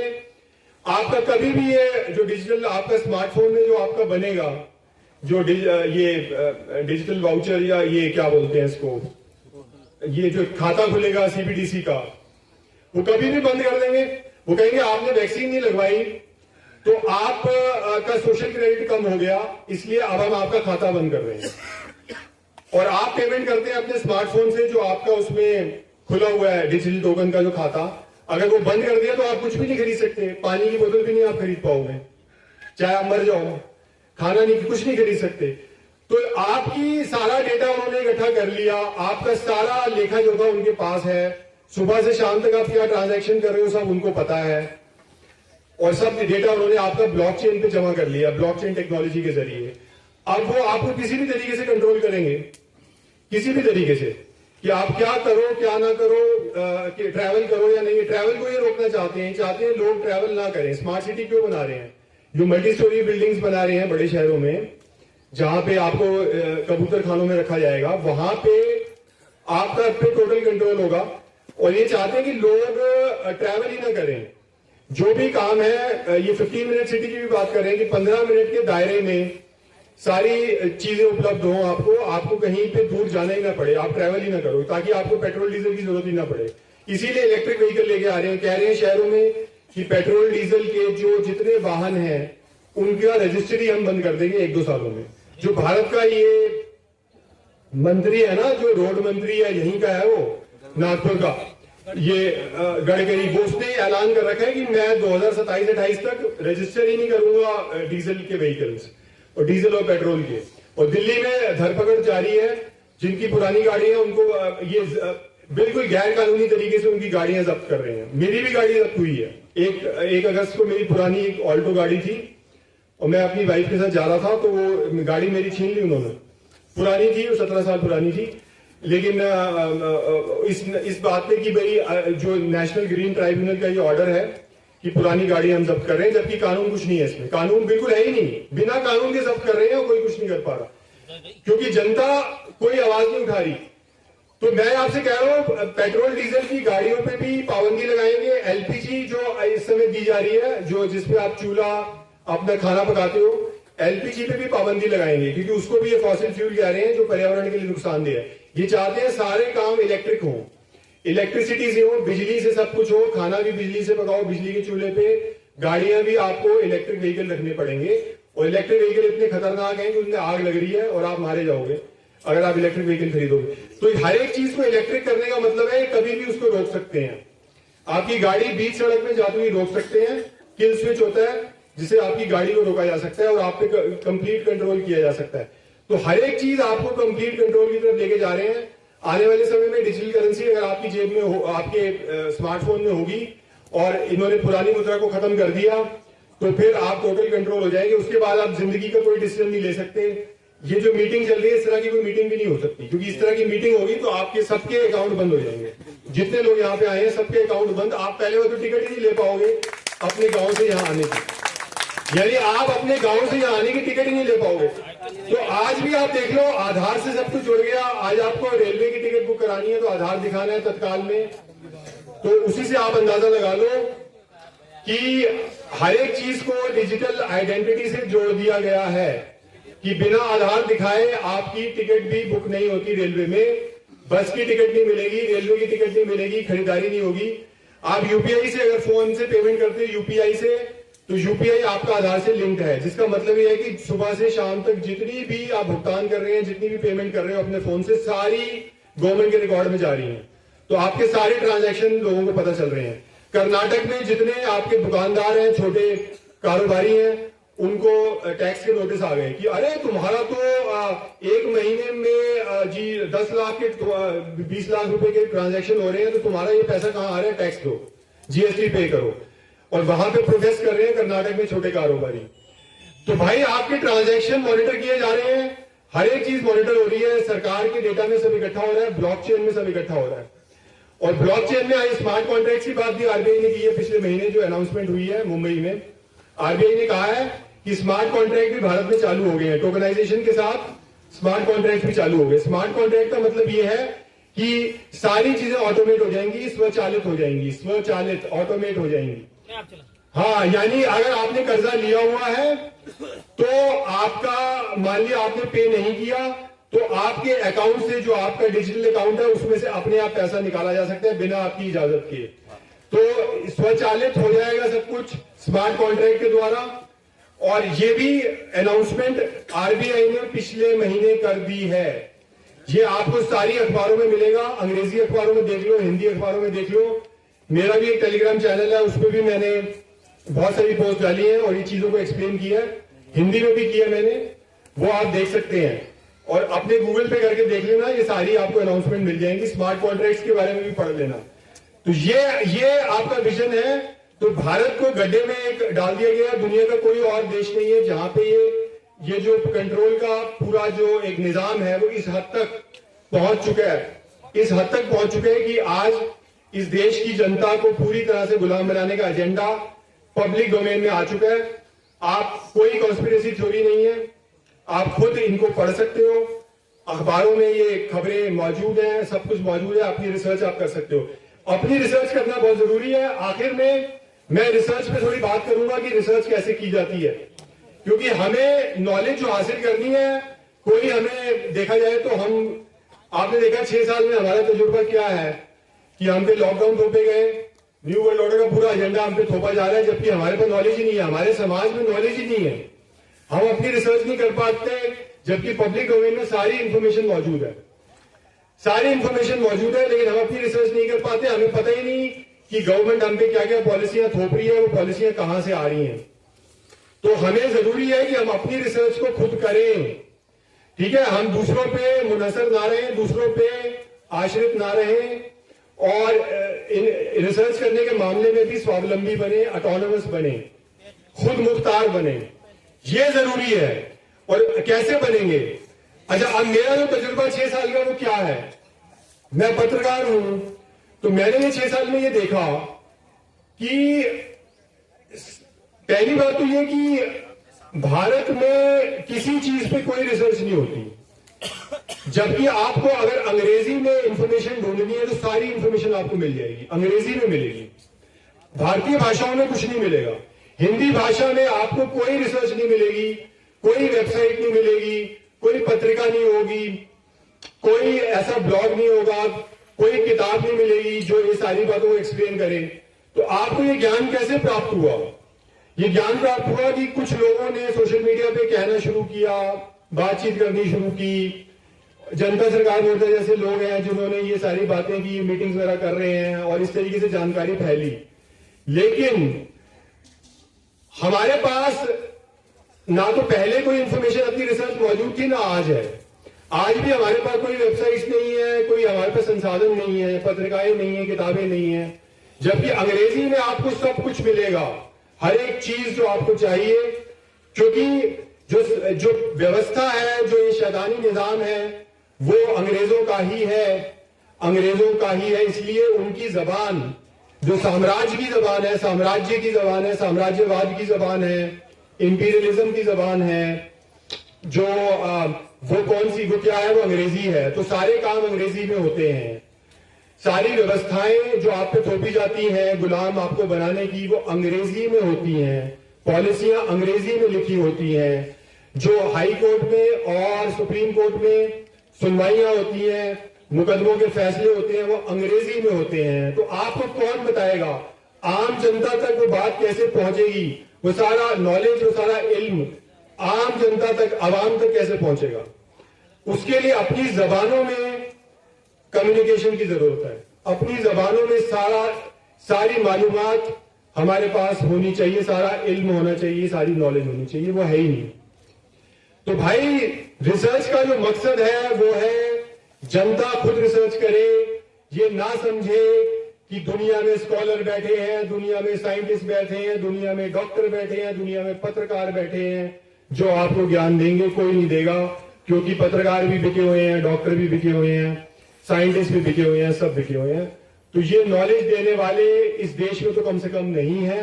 भारत के लोग भ्रष्ट हो चुके हैं, भारत की सभी संस्थाएं भ्रष्ट हो चुकी हैं, वो कोई नॉलेज देती नहीं है, और इसलिए जनता को खुद अपना रिसर्चर बनना पड़ेगा, खुद मुख्तार बनना पड़ेगा। इल्म हासिल करो, खुद इल्म हासिल करो, अपनी रिसर्च करो और उसको कम्युनिकेट करो अपनी कम्युनिटी में, ताकि अपनी कम्युनिटी को, अपनी समुदाय को, अपने गांव को, अपने मोहल्ले को हम बचा सकें। ठीक है, वरना ये करने वाला कोई नहीं है। ये मैं आपको बता रहा हूं कि भारत में इतना भ्रष्टाचार है कि कोई, जो आपको अखबारों में बताया जा रहा है, टेलीविजन चैनल पे, सब झूठ है। मेन स्ट्रीम मीडिया में जो बताया जा रहा है झूठ है, लेकिन वैकल्पिक मीडिया भी यहाँ पे कोई अच्छा नहीं है। वैकल्पिक मीडिया भी आपको सच्चाई नहीं बता रहा। लेकिन 6 साल में मेरा एक्सपीरियंस तो यही है कि न्यू वर्ल्ड ऑर्डर के बारे में जितना इल्म है, जितनी नॉलेज है, जितना ज्ञान है, वो सभी कुछ सार्वजनिक डोमेन में उपलब्ध है, पब्लिक डोमेन में उपलब्ध है। बस आपको इंटरनेट पे उपलब्ध है, लेकिन इंटरनेट का इस्तेमाल करना हमें नहीं आता। इंटरनेट जो है भारत में कोई पुरानी टेक्नोलॉजी नहीं है, देखा जाए तो। जब से ब्रॉडबैंड का उदय हुआ है तभी से इंटरनेट हम मान सकते हैं। जो 2007-8 में मुझे लगता है ब्रॉडबैंड फैलना शुरू हुआ शहरों में, तो 17-18 साल पहले से ही ये सिस्टम है कि लोगों के घर घर इंटरनेट पहुंचा है, यानी उस यहाँ पहुंचने की शुरुआत हुई। अभी भी घर घर नहीं पहुंचा, लेकिन अभी स्मार्टफोन की वजह से इंटरनेट घर घर पहुंच गया है, हम ये कह सकते हैं। लेकिन इंटरनेट होने के बावजूद, स्मार्टफोन होने के बावजूद पढ़े लिखे लोग भी कोई रिसर्च नहीं करते। वो जानते ही नहीं कि क्या हो रहा है, क्या चीजें उन पर थोपी जा रही हैं। तो ये शहरी लोगों की मैं बात कर रहा हूँ, पढ़े लिखे लोगों की बात कर रहा हूँ, जो इस हद तक उनमें अज्ञान है, और इस हद तक उनमें इग्नोरेंस है, और इस हद तक वो लाइल्म है। और देहात के अंदर जो हमारे लोग हैं उनमें तो कॉन्फिडेंस डाला नहीं है, जबकि देहात के लोग नेक नियत लोग हैं और वो चाहें तो ये कर सकते हैं, लेकिन वो बेचारे अपनी हालात में फंसे हुए हैं, अपने हालात से मजबूर हैं कि जो आम आदमी है हमारे गांव देहात में वो रिसर्च नहीं कर पाता। लेकिन रिसर्च करने की हमें बहुत जरूरत है। और सबसे बड़ी बात कि ये हमारे पास जब इंटरनेट आया 17-18 साल पहले, या ब्रॉडबैंड का उदय हुआ और धीरे धीरे लोगों के हाथ में डिवाइस आ गए और फिर उसमें इंटरनेट भी आपको उपलब्ध हो गया, तो हम इसका इस्तेमाल कैसे हमने किया। 17-18 साल पहले भारत के लोगों में अकल ज्यादा थी, आज अकल जो बची है वो बिल्कुल खत्म हो चुकी है। यानी इंटरनेट के से हमारी इंटेलिजेंस का विकास नहीं हुआ, इंटरनेट से हमारी इंटेलिजेंस खत्म हो गई, हमारे आपसी रिश्ते भी खत्म हो गए। सोशल मीडिया एक गलत नाम है, बिल्कुल गलत इसको नाम दिया गया। सोशल मीडिया नहीं है, ये एंटी सोशल मीडिया है, क्योंकि सोशल मीडिया ने हमारी अपनी कम्युनिटी को तो खत्म कर दिया। जो फेस टू फेस एक दूसरे से आमने सामने जो हमारे ताल्लुकात बनते थे, रिश्ते बनते थे, और आपस में जो हमारे संवाद होते थे वो खत्म हो गए, और सब कुछ टेक्नोलॉजी के जरिए हो रहा है, इस फोन के जरिए हो रहा है। तो इससे हमारे रिश्ते भी खत्म हो गए, आपसी बातचीत खत्म हो गई, चर्चाएं होनी बंद हो गई, ज्ञान का आदान प्रदान बंद हो गया, और हम सब और ज्यादा गुलाम हो गए, हमारी नॉलेज भी कम हो गई। तो इंटरनेट ने हमारी नॉलेज में इजाफा नहीं किया, बल्कि इंटरनेट ने हमारी जो नॉलेज थी, जो थोड़ी बहुत नॉलेज थी, उसको भी हमसे छीन लिया। और सच्चाई है कि आज हम पूरी तरह से इस पे डिपेंडेंट हो गए हैं, और आने वाले समय में ये कह रहे हैं कि आर्टिफिशियल इंटेलिजेंस से हम पूरी तरह से, आर्टिफिशियल इंटेलिजेंस ही हमारे जीवन को संचालित करेगी, हमारी अपनी मर्जी नहीं चलेगी। यानी इंसान की मर्जी खत्म करने का काम चल रहा है। ह्यूमन जो फ्री विल है, फ्री विल अंग्रेजी में कहते हैं, इंसान की अपनी मर्जी, उसका अपना विवेक, वो नहीं चलेगा, सब आर्टिफिशियल इंटेलिजेंस से आपका जीवन संचालित होगा। इसलिए मैं कहता हूं कि टेक्नोलॉजी दरअसल एक हथियार के तौर पे इस्तेमाल की जा रही है इंसानी समाज को, इंसानी मुआशरे को खत्म करने के लिए।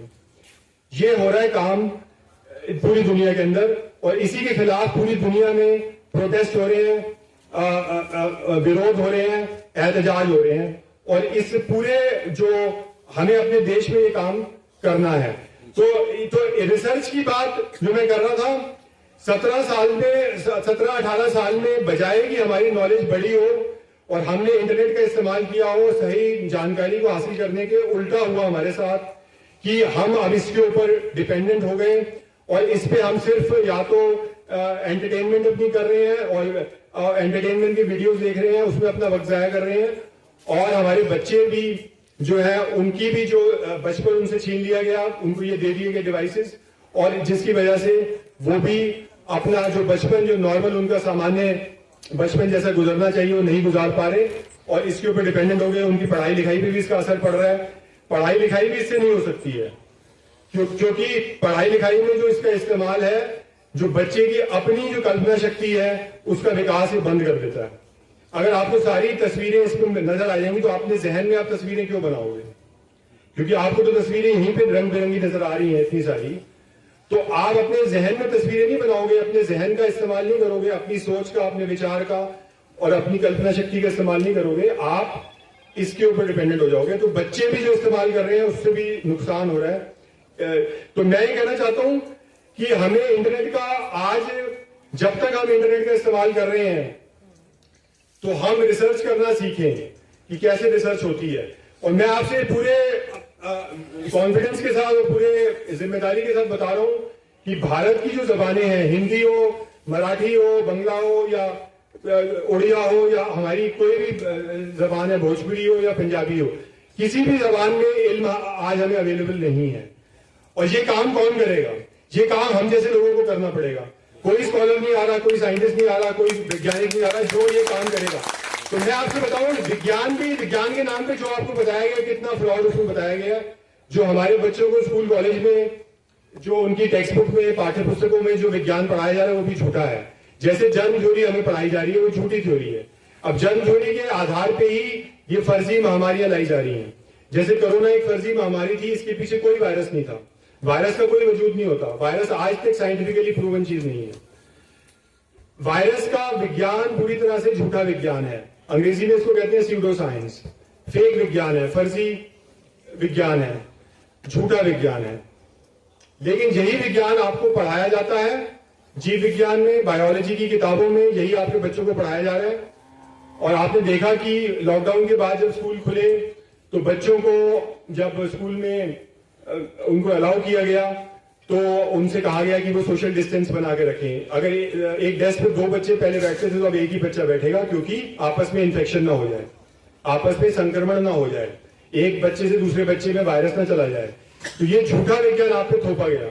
अब आप बताओ, बायोलॉजी, जीव विज्ञान की किताबों में जो साइंस आपको पढ़ाई जा रही है वो 100% झूठी है। अब आप कहोगे इसके साइंटिफिक वो दिखाओ आप एविडेंस, तो सारे मौजूद हैं, मैंने सब पब्लिश कर रखे हैं। यानी दुनिया में ऐसे साइंटिस्ट मौजूद हैं, यूरोप में, अमेरिका में, कनाडा में, जिन्होंने ये सारे एविडेंस पब्लिश किए हुए हैं। वीडियोस मौजूद हैं, डॉक्यूमेंट्रीज मौजूद हैं, लेख उसमें, आर्टिकल्स मौजूद हैं, किताबें मौजूद हैं। और हिंदी में क्या मौजूद है? कुछ भी नहीं, सब अंग्रेजी में है, सब कुछ अंग्रेजी में है। आप ये सब कुछ एक्सेस कर सकते हो बिना किसी की हेल्प के। आपको किसी की हेल्प की जरूरत नहीं है, सारा ज्ञान पब्लिक डोमेन में मौजूद है, लेकिन सब कुछ अंग्रेजी में है। हिंदी में कौन उपलब्ध कराएगा, पंजाबी में कौन उपलब्ध कराएगा, मराठी में कौन उपलब्ध कराएगा? ये हमें करना पड़ेगा भाई। लेकिन ये काम हम कर रहे हैं नहीं? आप अपने आप से पूछो, ये काम तो कोई कर ही नहीं रहा। क्योंकि अगर 6 साल हो गए कोरोना फ्रॉड चालू हुए तो 6 साल में हमारे पास कितना सारा पैम्फलेट होनी चाहिए थी, कितनी हमारी वेबसाइट होनी चाहिए थी, कितनी किताबें हमने छपवा के गांव-गांव बांटवा देते हम, अगर हमारे पास ये सारा ज्ञान होता तो। पर हमारे पास तो बांटने के लिए कुछ है ही नहीं गांव में। हम गांव में क्या लेके जाएंगे? अपने मोहल्ले में क्या, अपने समुदाय में क्या हम बांटेंगे? हमारे पास कोई पैम्फलेट है? हमारे पास सारा तो ज्ञान सारा अवेलेबल कराना। एक बार ज्ञान अवेलेबल करा लिया तो लोग फिर अपनी लड़ाई भी खुद लड़ेंगे ना। डेमोक्रेसी का तो सार तो यही है ना, लोकतंत्र का, कि लोग खुद मुख्तार बने, स्वावलंबी बने, स्वतंत्र बने। तो वो तब बनेंगे ना जब वो उनके पास अपना इल्म होगा और उनमें अपनी ताकत होगी अपना इल्म हासिल करने की। तो हमारा काम क्या है? हमारा काम यह है कि लोगों को ज्ञान उपलब्ध कराना, ठीक है, और फिर वो अपनी लड़ाई खुद लड़ने के काबिल होंगे। और वो ज्ञान कैसे अवेलेबल होगा? उनकी अपनी जबानों में अवेलेबल होना चाहिए। अंग्रेजी में सब कुछ अवेलेबल है, क्योंकि साम्राज्य की जबान अंग्रेजी है, इसलिए अंग्रेजी में सब कुछ अवेलेबल है। ये मैं बता रहा हूं कि मुझे तो अंग्रेजी आती है और मैं ज्ञान को एक्सेस कर सकता हूं। और मैंने मीडिया में भी नौकरी की है, बहुत साल नौकरी की है, मैंने बहुत चीजें एक्सप्लेन भी की हैं। लेकिन मैं अकेला एक आदमी का काम नहीं है ये, इसके लिए आपको बहुत लोग चाहिए, क्योंकि ये बहुत लंबा काम है। जो लोग ये मानते हैं कि आर्टिफिशियल इंटेलिजेंस से ट्रांसलेशन हो सकती है, अंग्रेजी से हिंदी में हम ट्रांसलेट कर लेंगे, अंग्रेजी से मराठी में कर लेंगे, तो वो बहुत बड़ी गलतफहमी में है, बहुत बड़े मुगालते में है। क्योंकि मशीनों से कोई ट्रांसलेशन नहीं होती। आज आप अंग्रेजी का एक लेख हिंदी में ट्रांसलेट करो, हिंदी में आपको कुछ समझ में नहीं आएगा। उसकी जबान ही ऐसी होगी, इतनी क्लिष्ट भाषा होगी कि आपको समझ में नहीं आने वाला। ये इंसानों का काम है, ट्रांसलेशन का, इंटरप्रिटेशन का, समझाने का। इंसान ये काम कर सकते हैं, ये काम रोबोट नहीं कर सकते, ये आर्टिफिशियल इंटेलिजेंस नहीं कर सकती, ये गूगल ट्रांसलेट में नहीं हो सकता। ये इंसानों को करना है कम्युनिकेशन का काम। फेस टू फेस कम्युनिकेशन होनी चाहिए। रिसर्च करो और कम्युनिकेट करो, रिसर्च करो और कम्युनिकेट करो, ये हमारा मकसद होना चाहिए। और रिसर्चर हम सबको बनना चाहिए, चाहे छोटा मोटा रिसर्चर बनो। रिसर्च बहुत ही सिंपल चीज है, ये छानबीन का काम है, खोजबीन का काम है, जो हर इंसान कर सकता है। हर इंसान में जिज्ञासा होती है, क्यूरियोसिटी होती है, तजस्सुस होता है, और वही आधार बनता है इल्म को हासिल करने का, नॉलेज को, ज्ञान को प्राप्त करने का। तो आपके अंदर जिज्ञासा है और आपके बच्चों में और भी ज्यादा जिज्ञासा है, वो जिज्ञासा आपके अंदर रहनी चाहिए और जिज्ञासा रहेगी। और उसके बाद आप अपनी कोशिश करोगे तो आपको इल्म हासिल होगा। और इसमें हम जैसे लोग हेल्प करें पूरी कम्युनिटी की। हमें देखा देखी और लोग भी, खरबूजे को देख के खरबूजा रंग बदलता है, हमें देखा देखी और लोग भी इंस्पायर होंगे, प्रेरित होंगे, और वो भी अपनी रिसर्च करना सीखेंगे। और इस तरीके से हमें अपने रिसर्चर खुद बनना पड़ेगा। ये मेरा आज पैगाम है आपको मेन। और मैं थोड़ा बहुत आपको रिसर्च के बारे में बता दूं कि रिसर्च दरअसल और कुछ भी नहीं है, खोजबीन है। आज जो लोग मेन स्ट्रीम में रिसर्च करते हैं स्कूल कॉलेजेस में, और जिनके पास बड़ी बड़ी डिग्रियां हासिल करते हैं, पीएचडी की, रिसर्च स्कॉलर बनने के बाद प्रोफेसर बनते हैं यूनिवर्सिटी में, कॉलेज में, उन्होंने क्या ज्ञान दे दिया आपको? एक ढेले का ज्ञान नहीं दिया। 6 साल में आप पे फर्जी बीमारी थोप दी गई, लॉकडाउन लगा दिए गए, समाज का विनाश कर दिया गया। तो जितने स्कॉलर थे, जो बड़े बड़े स्कॉलर थे, साइंटिस्ट थे, उन्होंने आपकी क्या मदद की? एक ढेले की मदद नहीं की। डॉक्टरों ने तो उल्टा मारने का काम किया। जो एमबीबीएस की डिग्रियां हासिल करके बैठे हैं, अस्पतालों में काम करते हैं, अपने प्राइवेट क्लिनिक चला रहे हैं, और पता नहीं करोड़ों की प्रॉपर्टियां जिन्होंने बना ली, उन्होंने समाज का विनाश करने का काम किया। सरकार के कहने पर फर्जी बीमारी को आपके ऊपर थोपा, आपको जहरीले इंजेक्शन लगाए, आपके जवान बच्चों को भी मारा। 220 करोड़ इंजेक्शन उन्होंने ठोक दिए पूरे भारत में, जो कि आबादी भारत की कहते हैं कि 100 करोड़ से थोड़ी ज्यादा है, और 220 करोड़ इंजेक्शन ठोक दिए, और आज तक लोग मर रहे हैं। 2021 में इंजेक्शन लगने चालू हुए, 16 जनवरी 2021 को, और अब 25 नवंबर 2025 है, और अभी तक लोग की आकस्मिक मौत हो रही है। जवान लोगों को कह रहे हैं जी हार्ट अटैक होकर उनकी अचानक मौतें हो रही हैं, और उसकी कोई सुनवाई नहीं है, कोई उसकी जिम्मेदारी लेने को तैयार नहीं है। कहीं भी चले जाओ, कोई उसकी पुलिस में रिपोर्ट लिखा दो तो कुछ नहीं होना आपका, क्योंकि सबसे पावरफुल लोग जो भारत के हैं उन्होंने ये आपके ऊपर फ्रॉड थोपा। तो आपको स्कॉलरली लोगों ने, विद्वानों ने, साइंटिस्ट ने, जो विद्वान लोग हैं, जो आलिम फाजिल लोग हैं, उन्होंने आपकी समाज की कोई हिफाजत की, समाज को बचाने की कोशिश की, या बगावत की सरकार के इस कदम के खिलाफ कि हम ये इम्प्लीमेंट नहीं होने देंगे, हम ये फर्जी बीमारी को लोगों पे नहीं थोपेंगे, ये जहरीले इंजेक्शन नहीं लगाएंगे, नहीं की। बल्कि उन्होंने पूरा फायदा उठाया और समाज को। इसीलिए मैं ये कहता हूं, पत्रकारों ने क्या किया? पत्रकारों ने आपको सही इल्म दिया, सही नॉलेज दी, सही सूचनाएं दी? नहीं दी।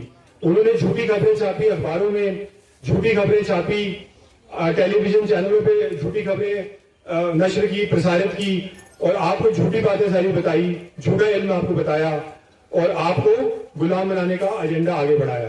तो इसका मतलब जो पढ़े लिखे लोग हैं, पढ़े लिखे लोग समाज के साथ खड़े हुए नहीं हैं।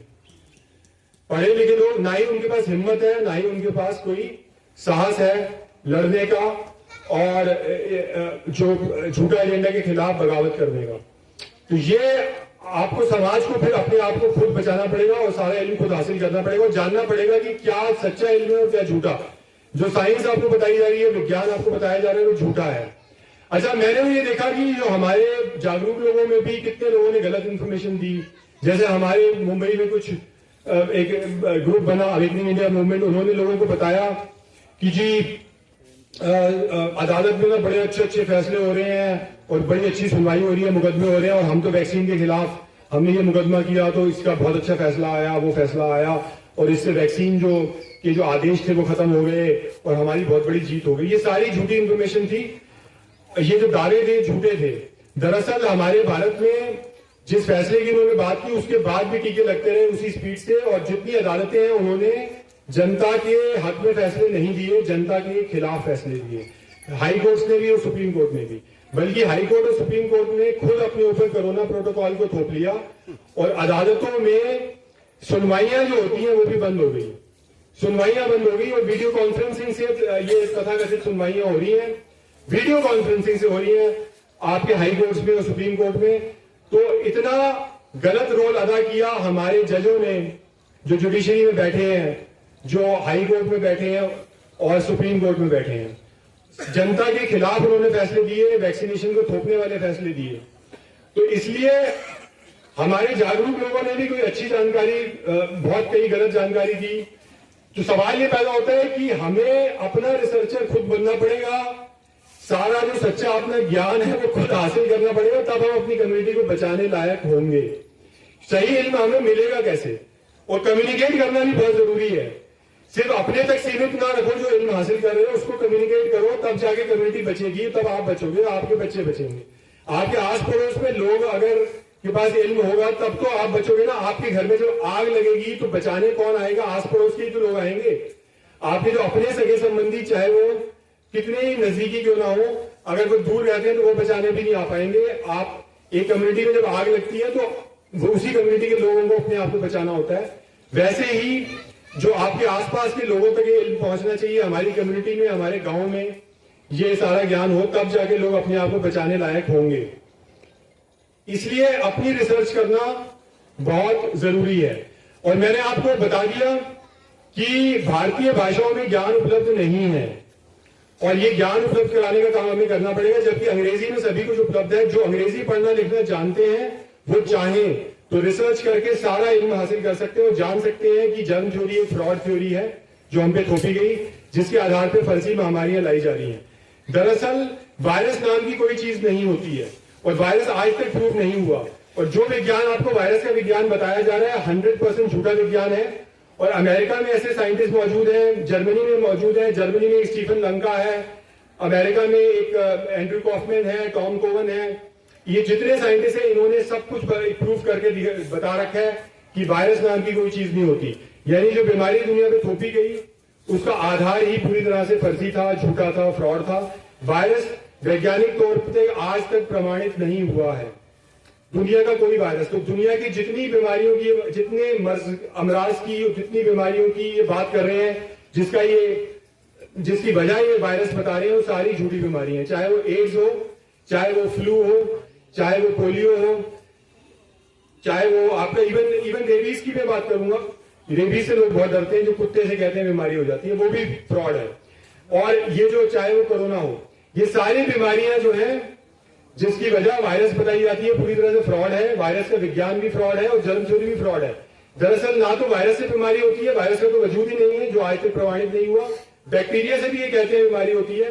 बैक्टीरिया छोटे छोटे सूक्ष्म जीवी होते हैं जिनसे ये दावा करते हैं कि बीमारी होती है, लेकिन एक्चुअल में आज तक ये प्रमाणित नहीं हुआ कि बैक्टीरिया से भी कोई बीमारी होती है। यानी पूरी जो जर्म थ्योरी है जो विज्ञान में पढ़ाई जाती है वो सारी झूठी है। इस वजह से जो मेडिकल साइंस जो आज पूरी दुनिया की, जो पश्चिम की मेडिकल साइंस पूरी दुनिया में थोपी गई है, वो भी पूरा फर्जी इल्म है। वो फर्जी इल्म है, झूठा ज्ञान है, झूठा विज्ञान है। क्योंकि जर्म थ्योरी अगर आपकी झूठी है तो उसके आधार पे जो चिकित्सा पद्धति आपने खड़ी की है, जिसकी बुनियाद पे आपने चिकित्सा पद्धति को खड़ा किया है, वो तो झूठी अपने आप हो जाएगी ना।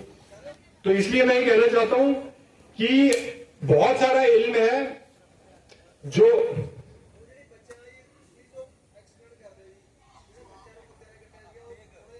हाँ, रेबीज के बारे में बहुत डर फैला हुआ है इस देश में, और रेबीज जूनोटिक डिजीज की भी बातें कर रहे हैं। ये कह रहे हैं कि जो नई व्यवस्था है न्यू वर्ल्ड ऑर्डर की, उसमें जूनोटिक डिजीजेज आ रही हैं, क्योंकि क्लाइमेट चेंज हो रहा है, जलवायु परिवर्तन हो रहा है, इस वजह से जानवरों से इंसानों में बीमारियां फैल रही हैं, जानवरों से इंसानों में। अब जैसे इन्होंने कोरोना के बारे में शुरू में दावा किया था कि ये चमगादड़ों से होती है, ऐसे नीपा वायरस है एक केरल में, जो कई बार नीपा वायरस का ड्रामा हो चुका केरल में, उसमें कहते हैं कि नीपा वायरस जो है वो भी चमगादड़ से होता है, ठीक है ना। ऐसे ही कहते हैं स्वाइन फ्लू जो है सुअर से होता है, स्वाइन फ्लू भी आया था आज से कुछ साल पहले, तो कहते हैं ऐसे बर्ड फ्लू जो होता है वो पक्षियों से होता है, पक्षियों को कोई सर्दी जुकाम नहीं होता भाई, मुर्गियों को कोई सर्दी जुकाम नहीं होता, लेकिन इन्होंने मुर्गियों का भी सर्दी जुकाम बना दिया। हाँ, मुर्गी जो बर्ड फ्लू है एवियन, उसको अंग्रेजी में बर्ड फ्लू भी कहते हैं और एवियन इन्फ्लुएंजा भी कहते हैं, वो कहते हैं मुर्गियों को होता है। अच्छा, मुर्गियों को ही क्यों होता है, कबूतरों को क्यों नहीं होता, चिड़ियों को क्यों नहीं होता, कौओं को क्यों नहीं होता, चीलों को क्यों नहीं होता, लेकिन कहते हैं मुर्गियों को ही होता है, क्योंकि मुर्गियां आपसे छीननी है उनको। मुर्गी पालन को भी खत्म करना है, मुर्गी पालन के उद्योग को भी खत्म करना है। अब सुअर पालन होता है यहाँ पे कई देशों में, थाईलैंड वगैरह में, तो इन्होंने पता नहीं कितने सुअर मार दिए, सुअर पालन को भी खत्म कर दिया वो स्वाइन फ्लू के नाम से। तो ये आपकी गाय भैंसे भी खत्म करेंगे। अब गाय भैंसों को टीके लगा रहे हैं, तो गाय भैंसे भी इन्होंने खत्म किए हैं। जो ये लंपी डिजीज हुई है, ये सारे टीके लगाने के बाद हुई है। तो जितने लंपी वायरस की बातें ये कर रहे हैं, ये सब टीके लगाने के बाद हो रही हैं। तो आपकी गाय भैंस भी खत्म करेंगे, आपकी सारी फूड सिक्योरिटी खत्म करेंगे। ना केवल ये मीट उद्योग को बंद करना चाहते हैं, बल्कि ये दुग्ध उद्योग को भी खत्म करना चाहते हैं, पूरी जो डेयरी इंडस्ट्री को खत्म करना चाहते हैं कि कोई गाय भैंस पालने लायक ना बचे। गाय भैंस जब तक होगी आप इंडिपेंडेंट हो, और गाय भैंस नहीं होगी तो आपकी इंडिपेंडेंस खत्म, ठीक है ना, आपका खाद्य जो सुरक्षा भी खत्म हो जाएगी। इसलिए ये सारा जो जूनोटिक डिजीज का, जूनोटिक का मतलब होता है, अंग्रेजी लफ्ज है जूनोटिक, जू मतलब जानवर, जूनोटिक मतलब जानवर से फैलने वाली बीमारी। तो जानवर से फैलने वाली बीमारियों का डर आप में बिठाया जा रहा है, जबकि जानवरों से कोई बीमारी नहीं होती, कोई बीमारी नहीं होती। आप कहोगे रेबीज तो होता है, कई लोग इस बात पे अड़ जाते हैं, भाई रेबीज तो होता है, भाई हमने देखा है जी, हमने वीडियो देखा है यूट्यूब पे, उसमें ना वो बच्चे को हो गया, वो कुत्ते की तरह भौंक रहा था, वो रेबीज हो गया, उसको कुत्ते ने काट लिया तो वो कुत्ते की तरह भौंकना शुरू कर दिया। अरे भाई ये सब अंधविश्वास है, मैं आपको बता रहा हूं। रेबीज का वायरस आज तक नहीं मिला, जैसे दुनिया में और वायरस का आज तक कोई प्रमाण नहीं है, वैसे रेबीज के वायरस का कोई प्रमाण नहीं है। रेबीज कुत्ते के काटने से कोई बीमारी नहीं होती, कुत्ते का डर आजकल फैलाया जा रहा है। दिल्ली में सुप्रीम कोर्ट के ऑर्डर भी आ रहे हैं आजकल कि कुत्तों को हटाया जाए गलियों से, कुत्तों के लिए बाड़े बनाए जाएं जहां पे कुत्तों को बंद करके रखा जाए, कुत्तों को टीके लगाए जाएं। कुत्ते भी मर रहे हैं टीके लगा के, बिल्लियों को आपने बिल्ली पाली है, ये कुत्ता पाले, आप टीके लगाओगे, आपके कुत्ते बिल्ली भी मरेंगे, जैसे आपकी गाय भैंस मर रही हैं।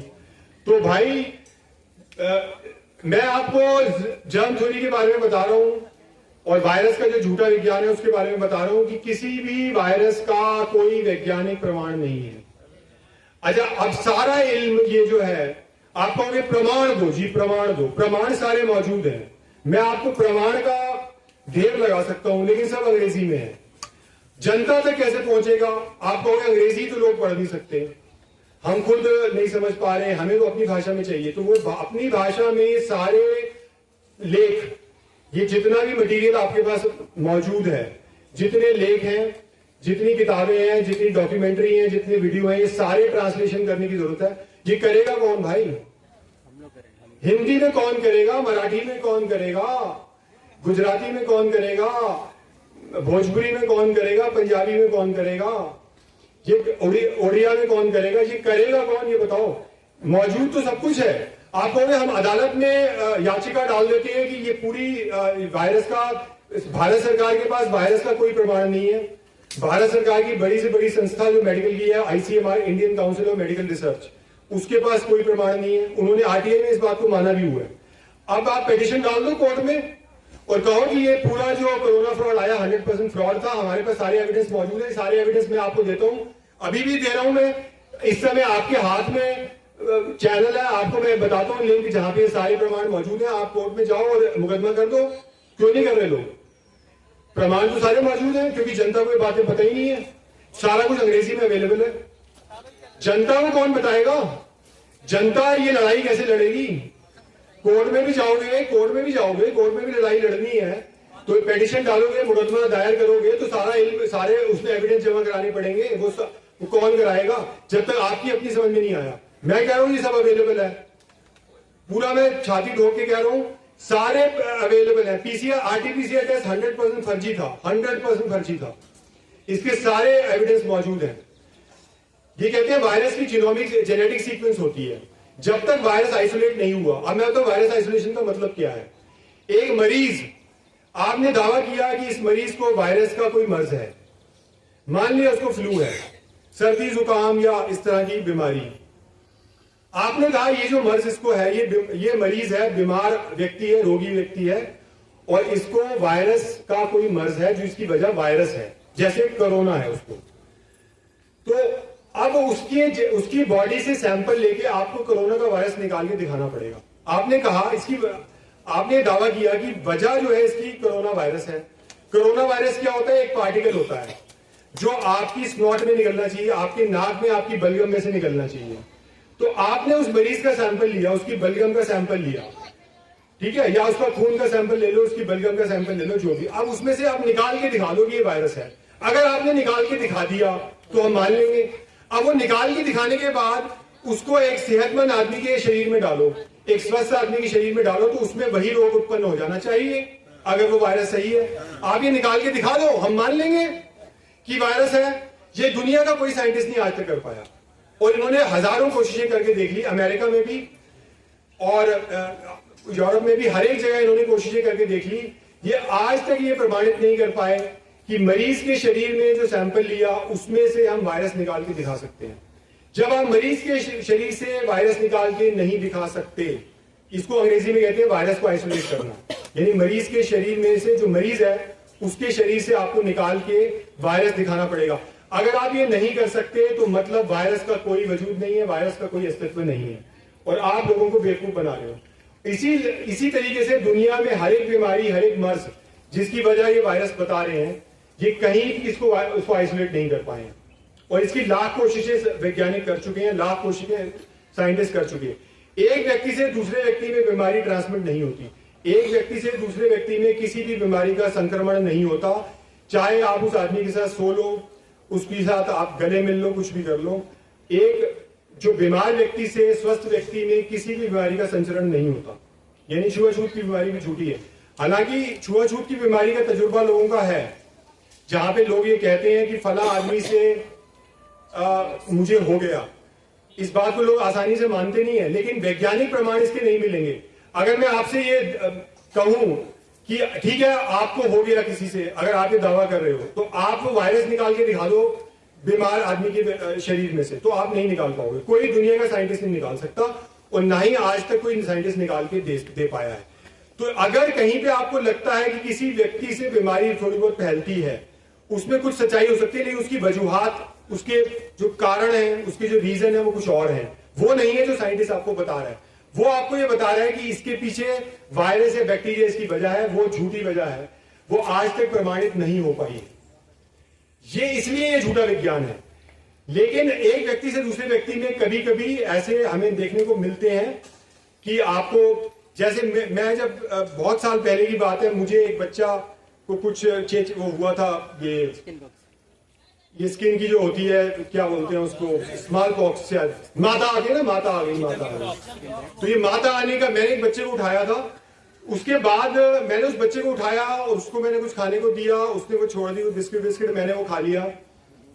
तो मुझे बाद में, तब मेरी 21 साल उम्र थी, 21-22, तो मुझे माता हो गई थी। तो अब आप कहोगे भाई आपको माता हो गई बच्चे को उठाने से, तो इसका मतलब छुआछूत की बीमारी तो होती है, आप ये कहोगे। अब मैं कहूंगा वैज्ञानिक प्रमाण के हिसाब से नहीं होती। मैं आज भी मानने को तैयार हूं कि होती है, अगर वैज्ञानिक मुझे बता दे कि स्मॉल पॉक्स का वायरस का कहीं पर भी आइसोलेशन हुआ हो, तो वैज्ञानिकों के पास कोई प्रमाण मौजूद नहीं है। अब एक व्यक्ति को मैं छूने के बाद अगर मुझे हो भी गया, लेकिन सवाल ये होता है और जो बीमारियां हैं, जो सर्दी जुकाम से लेकर कुछ भी आप ले लो, जो यौन रोग जिसको बताते हैं सेक्सुअली ट्रांसमिटेड डिजीज, वो भी सारी झूठी हैं। यौन रोग भी नहीं हो सकता आपको। सेक्सुअली ट्रांसमिटेड डिजीज एड्स भी झूठा है, एड्स का वायरस आज तक नहीं मिला। एड्स के वायरस का भी विलगीकरण या आइसोलेशन आज तक नहीं हो पाया है एक मरीज के सैंपल में से। ना तो एड्स का सैंपल आज तक इनको मिला, ना फ्लू का, ना पोलियो का। पोलियो का जो ये पैरालिसिस होता है ये भी बिल्कुल झूठा है, इसकी वजह बिल्कुल भी वायरस नहीं है। इसकी वजह हो सकती है जो पर्यावरण में ये डीडीटी छिड़कते हैं, छिड़काव कर रहे हैं पेस्टिसाइड का, जहरीले केमिकल का, उसकी वजह से ये पोलियो या पैरालिसिस होता है, या ये जो आपको लकवा मारता है।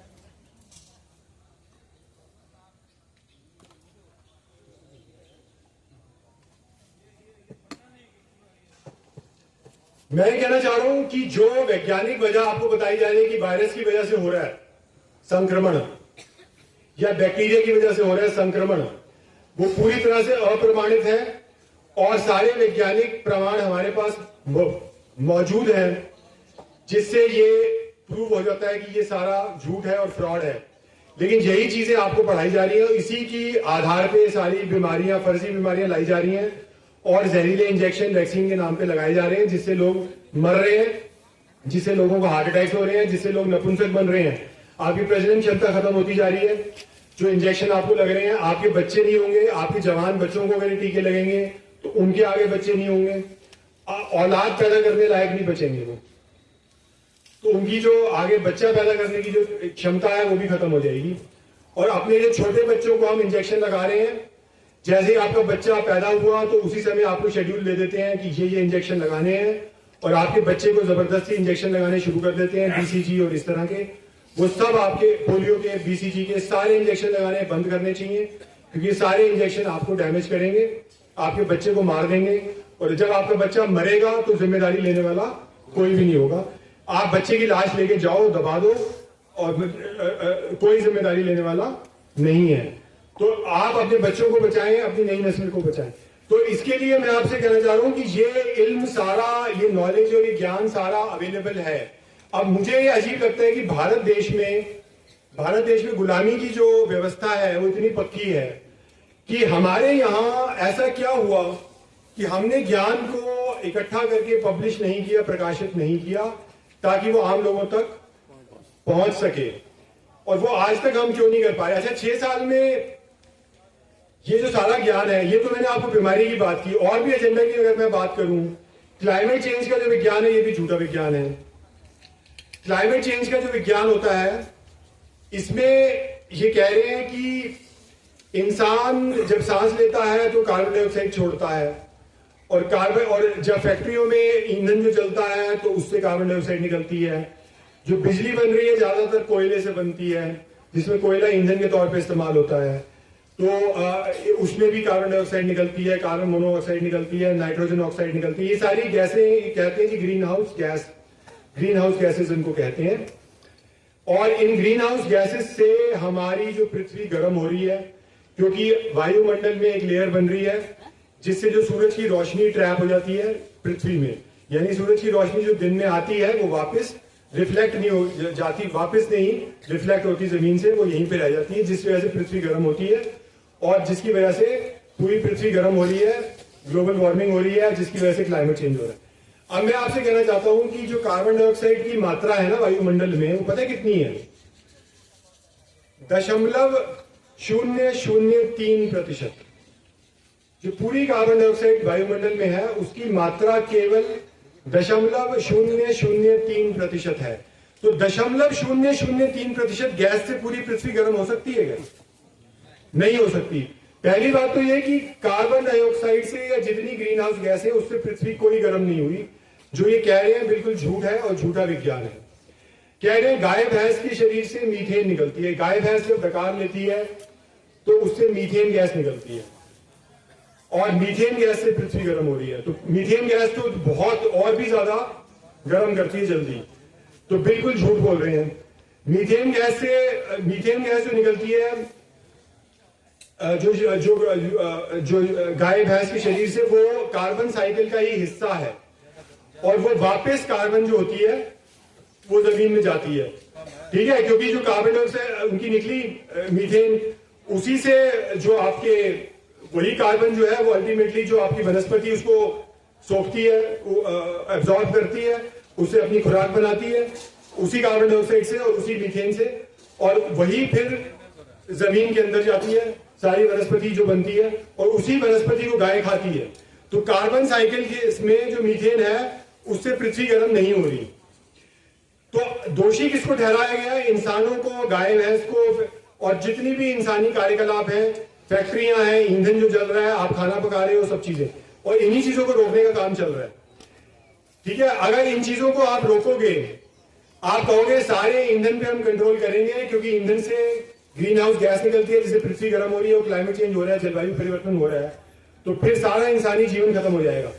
मीथेन और ये जो कार्बन डाइऑक्साइड के बारे में कहते हैं कि अगर पृथ्वी में जितनी कार्बन डाइऑक्साइड निकल रही है उसका आधा कर देना, तो पूरी पृथ्वी जो होगी ना, ये इसमें सारी वनस्पति खत्म हो जाएगी। कार्बन डाइऑक्साइड है तो वनस्पति उग रही है, फसलें उग रही हैं, पेड़ पौधे उग रहे हैं। अगर कार्बन डाइऑक्साइड नहीं होगी तो सारी वनस्पति खत्म हो जाएगी और दुनिया में भुखमरी आ जाएगी, अकाल पड़ जाएगा। वनस्पति है क्योंकि कार्बन डाइऑक्साइड की वजह से है, तो कार्बन डाइऑक्साइड के बिना दुनिया में सारी वनस्पति खत्म हो जाएगी, फसलें नहीं उग सकती और अकाल पड़ जाएगा। आज भी जो ग्रीन हाउस के छोटे छोटे खेत जहां पे सब्जियां उगाई जाती है वहां पे कार्बन डाइऑक्साइड छोड़ी जाती है, तब जाके जो पौधे हैं वो बढ़ना चालू होते हैं। आपने देखा होगा ये जो ग्रीन हाउसेस लगाते हैं ना, जहां पे सब्जी वब्जी उगा रहे हैं शहरों में, जो वो बंद कर रखा होता है, हाँ, उसमें ये कार्बन डाइऑक्साइड छोड़ के वनस्पति को उगाते हैं, उसकी ग्रोथ और उपजाऊ वो जो उसकी ग्रोथ होती है ना, पनपती है वो जो पेड़ पौधे हैं। अगर कार्बन डाइऑक्साइड छोड़ोगे तो पेड़ पौधे पनपेंगे, जल्दी से वो पनपेंगे और उतनी जल्दी वो फसल आपकी बन के तैयार होगी। तो बिना कार्बन डाइऑक्साइड के वनस्पति नहीं पनप सकती। तो जो आपको जलवायु परिवर्तन का विज्ञान बताया जा रहा है वो झूठा विज्ञान है, फ्रॉड विज्ञान है, जो सरकार आप पे थोपने का काम कर रही है। और पूरी दुनिया में, पूरे भारत में ये फ्रॉड चल रहा है और सारा जलवायु परिवर्तन ये जियो इंजीनियरिंग से करा रहे हैं। जो कृत्रिम तरीके हैं, आर्टिफिशियल तरीकों से जियो इंजीनियरिंग करके वायुमंडल में गैसें वगैरह छोड़ के ये एक भ्रम पैदा कर रहे हैं कि ये सब कुछ जो हो रहा है ये वायु प्रदूषण से हो रहा है, जो इंसान कर रहे हैं, जबकि ये वायु प्रदूषण खुद गवर्नमेंट करवा रही है। और जो विज्ञान आपको बताया जा रहा है पृथ्वी के गर्म होने का या जलवायु परिवर्तन का, वो बिल्कुल झूठा विज्ञान है। और यही विज्ञान आपके बच्चों को स्कूल कॉलेज में पढ़ाया जा रहा है, जो कि झूठा विज्ञान है, फ्रॉड विज्ञान है। अब इसका प्रोटेस्ट कौन करेगा? इसके खिलाफ जो आवाज उठाने का काम वो कौन करेगा? वो समाज के लोगों को करना पड़ेगा। जब उनके पास ये इल्म होगा, उनके पास प्रमाण होंगे, तो सारे प्रमाण अपने इकट्ठे करें हम, और जहां किसी पढ़े लिखे आदमी से बात करनी है, सरकार से बात करनी है, सरकार, तो वो प्रमाण हमारे पास होने चाहिए। या अदालत में जाना चाहते हो तो वो प्रमाण हमारे पास होना चाहिए। या अपनी कम्युनिकेशन करना चाहते हो, मीडिया में लिखना चाहते हो, वीडियो बनाना चाहते हो, मेन स्ट्रीम मीडिया से कांटेक्ट करना चाहते हो, टीवी चैनलों से बात करना चाहते हो, तो इन प्रमाणों के साथ हम कर पाएंगे जब वो हम अपने इल्म इकट्ठा करेंगे। तो ये हमारा एफर्ट होना चाहिए हमारे जवान लोगों को कि साइंस के नाम पे जो फ्रॉड हम पे थोपा जा रहा है, जो साइंस है ही नहीं और जिसके सारे प्रमाण मौजूद हैं, कम से कम उस पे हम अपनी रिसर्च की शुरुआत करें और समाज में लोगों को बताएं कि जो साइंस के नाम पे हमें बताया जा रहा है वो सब कुछ फ्रॉड है, वो साइंस नहीं है, वो विज्ञान नहीं है, उसका कोई प्रमाण मौजूद नहीं है, बल्कि उसका ऐसा प्रमाण मौजूद है जो उसको डिस्प्रूव करता है, ठीक है, उसको गलत साबित करता है। ऐसे ही आपका टेक्नोलॉजी का जो एजेंडा है फोर्थ इंडस्ट्रियल रेवोल्यूशन के नाम से थोपा जा रहा है, चौथी औद्योगिक क्रांति, आर्टिफिशियल इंटेलिजेंस आप पे थोपी जा रही है, डिजिटल आइडेंटिटी थोपी जा रही है, डिजिटल करेंसी वगैरह, उसमें भी टेक्नोलॉजी में आपको हतोत्साहित करने का काम किया जा रहा है। कहा जा रहा है कि अब इंसानी अकल की और इंसानी बुद्धि और विवेक की जरूरत नहीं पड़ेगी क्योंकि आर्टिफिशियल इंटेलिजेंस आ गई और आर्टिफिशियल इंटेलिजेंस अब संभालेगी। ये सारा झूठा दावा है। आर्टिफिशियल इंटेलिजेंस कुछ नहीं कर सकती। पहली बात तो ये आर्टिफिशियल इंटेलिजेंस ह्यूमन इंटेलिजेंस से, इंसानी बुद्धि से जो कृत्रिम बुद्धिमत्ता है वो इंसानी बुद्धिमत्ता से आगे कभी बढ़ नहीं सकती। तो जो दावा आर्टिफिशियल इंटेलिजेंस के बारे में कर रहे हैं, कृत्रिम बुद्धिमत्ता के बारे में ही कर रहे हैं, वो सारे दावे आपके झूठे हैं। आपसे कहा जा रहा है कि आपकी नौकरियां चली जाएंगी, आर्टिफिशियल इंटेलिजेंस से सारे काम होंगे, ये भी झूठा दावा है। कोई नौकरी किसी की नहीं जाएगी, बिल्कुल झूठा दावा है। कोई खेती नहीं हो सकती। भारत सरकार डिजिटल एग्रीकल्चर की बात कर रही है। डिजिटल एग्रीकल्चर आप सोचो क्या नॉनसेंस है, क्या बकवास है। क्या डिजिटल के कंप्यूटर पे हम खेती करेंगे, मक्का उगाएंगे और गेहूं उगाएंगे? तो क्या बकवास ये बातें कर रहे हैं। लेकिन डिजिटल एग्रीकल्चर शब्द इस्तेमाल किया जा रहा है। और हमारे जो किसान की जितने आंदोलन हुआ, जितने किसानों के संगठन बने, सबको पता है कि डिजिटल एग्रीकल्चर की बात कर रहे हैं। और इसके बावजूद हमारे किसान संगठन भी कोई आवाज उठाने का काम नहीं कर रहे। जबकि किसान संगठनों को कहना चाहिए डिजिटल एग्रीकल्चर वगैरह सब साला फ्रॉड है और बंद करो। तो हमारे जो किसान संगठन है उनको अपनी जिम्मेदारी निभानी चाहिए। तो मैं आपसे कहना चाह रहा हूं, दुनिया में कोई काम नहीं हो सकता इंसानी लेबर के बिना, इंसानी स्किल के बिना, और इंसान की अपनी बुद्धि के बिना, उसकी अपनी अक्ल शऊर के बिना, उसकी अपनी बुद्धि और विवेक के बिना। तो इसलिए जो आपको डराने का काम चल रहा है कि आर्टिफिशियल इंटेलिजेंस से सारे काम खत्म हो जाएंगे, नौकरियां चली जाएंगी, रोजगार चले जाएंगे, इसको मैं बिल्कुल झूठा प्रचार मानता हूं, झूठा प्रोपेगेंडा मानता हूं। और ये भी हमें लोगों को बताने की जरूरत है कि ऐसा कुछ नहीं होगा। तो लोगों का जो आत्मविश्वास है वो कम नहीं होना चाहिए। और जो ये झूठे प्रोपेगेंडा से उन्हें हतोत्साहित करने का काम चल रहा है वो बंद होना चाहिए, वो भी हमें करना है। तो जो पूरा न्यू वर्ल्ड ऑर्डर का एजेंडा है, इसको डिफीट करने की जरूरत है, इसको हराने की जरूरत है। और वो अपने इल्म से हम करेंगे, अपनी रिसर्च से करेंगे, खुद रिसर्चर बनेंगे और खुद कम्युनिकेटर बनेंगे। अपना रिसर्चर बनो, अपना पत्रकार बनो। अपनी कम्युनिटी में दूसरे के पत्रकारों पे डिपेंड करोगे, मीडिया में आपको सब झूठी बातें बताई जाएंगी, झूठी आपको कहानियां सुनाई जाएंगी। जो राजनीति है उसमें सारे राजनीतिक दल जो है वो एक तरफ हैं, वो आप पे एजेंडा थोप रहे हैं। इसलिए राजनीति में अपना वक्त जाया करने की जरूरत नहीं है। और वोट देके भी, सत्ता को बदल के भी कोई परिवर्तन नहीं आ सकता, क्योंकि जो राजनीतिक दल है वो सभी बिके हैं। कोई भी पार्टी अब नहीं ले आओगे तो वही एजेंडा आप इंप्लीमेंट करेगी। इसलिए जो असल लोकतंत्र है वो है अपनी कम्युनिटी ग्राम सभा से मतलब सिर्फ वो नहीं है जो संविधान में जिसका प्रावधान है। ग्राम सभा मतलब आपकी ग्राम की कम्युनिटी, डिसीजन उसका चलना चाहिए। तो वो हमें एनफोर्स करनी है कि गांव का जो हमारी कम्युनिटी है, समुदाय है, ग्राम समुदाय है, उसका डिसीजन चलेगा। ग्राम समुदाय में जो सरकार का ग्राम सभा का कॉन्सेप्ट है वो ये है कि हर व्यक्ति जिसकी उम्र है 18 साल या उससे ऊपर, जो वोट देने का जिसके पास अधिकार है, वो ग्राम सभा का अपने आप सदस्य बन जाता है। तो यानी ग्राम समुदाय ही है वो। तो आप चाहे सरकार के कॉन्सेप्ट वाली बात लें या अपना जो गांव का हमारा समुदाय है उसके डिसीजन लें, लेकिन उनको हमें एनफोर्स कराना है और इस हक से कराना है कि ये हमारा अपना अधिकार है, हमारा मौलिक अधिकार है और संवैधानिक अधिकार है। तो भाई डेमोक्रेसी अपनी तब होगी जब अपना ज्ञान होगा। जो ज्ञान आपको बताया जा रहा है वो अगर झूठा ज्ञान होगा, झूठा विज्ञान होगा, तो फिर आपकी अपनी व्यवस्था नहीं बन सकती। सच्चा ज्ञान होना चाहिए, शिक्षा आपकी अपनी होनी चाहिए, सरकार के ऊपर आपका निर्भरता नहीं होनी चाहिए। शिक्षा के मामले में भी, स्वास्थ्य के मामले में भी, खेती के मामले में भी, हर एक चीज के मामले में, और जानकारी के मामले में, ज्ञान के मामले में सबसे इंपॉर्टेंट जिसको मैं मानता हूं, सबसे महत्वपूर्ण मानता हूं, अपने ज्ञान के मामले में भी ज्ञान हमें अपना हासिल करना है, ना कि वो जो हमें सरकारी स्कूलों में पढ़ाया जा रहा है या जो आपके गोदी मीडिया द्वारा हमें बताया जा रहा है। वो पूंजीपति उसको कंट्रोल करते हैं, जो आपका गोदी मीडिया है। और पूंजीपति का एजेंडा वो नहीं है जो समाज का एजेंडा है, उनका एजेंडा कुछ और है। तो ज्ञान भी आपको अपना हासिल करना है। तो ये सारी बातें भाई, इनको और बढ़ाया जा सकता था, कुछ और चीजें हो सकता है मेरे जहन में ना इस समय आई हूं, लेकिन चूंकि बहुत लंबा वक्त हो गया, लंबा भाषण हो गया, तो अभी मैं अभी विराम दूंगा इस बात को। और समस्या है, समाधान क्या? जो मैंने बताया वो सब समाधान है।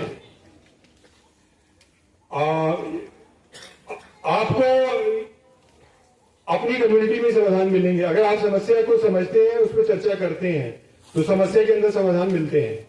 जैसे अगर मैं ये कहूं कि मैं भूखा हूं, मैं अपने घर में आके अपनी माँ से कहूं मुझे भूख लगी है, तो मेरी माँ ये नहीं कहेगी तू तो समस्या बता रहा है, अब मैं करूं क्या, तुझे भूख लगी है, तो वो मुझे ये कहेगी ना खाना पड़े ले खा ले।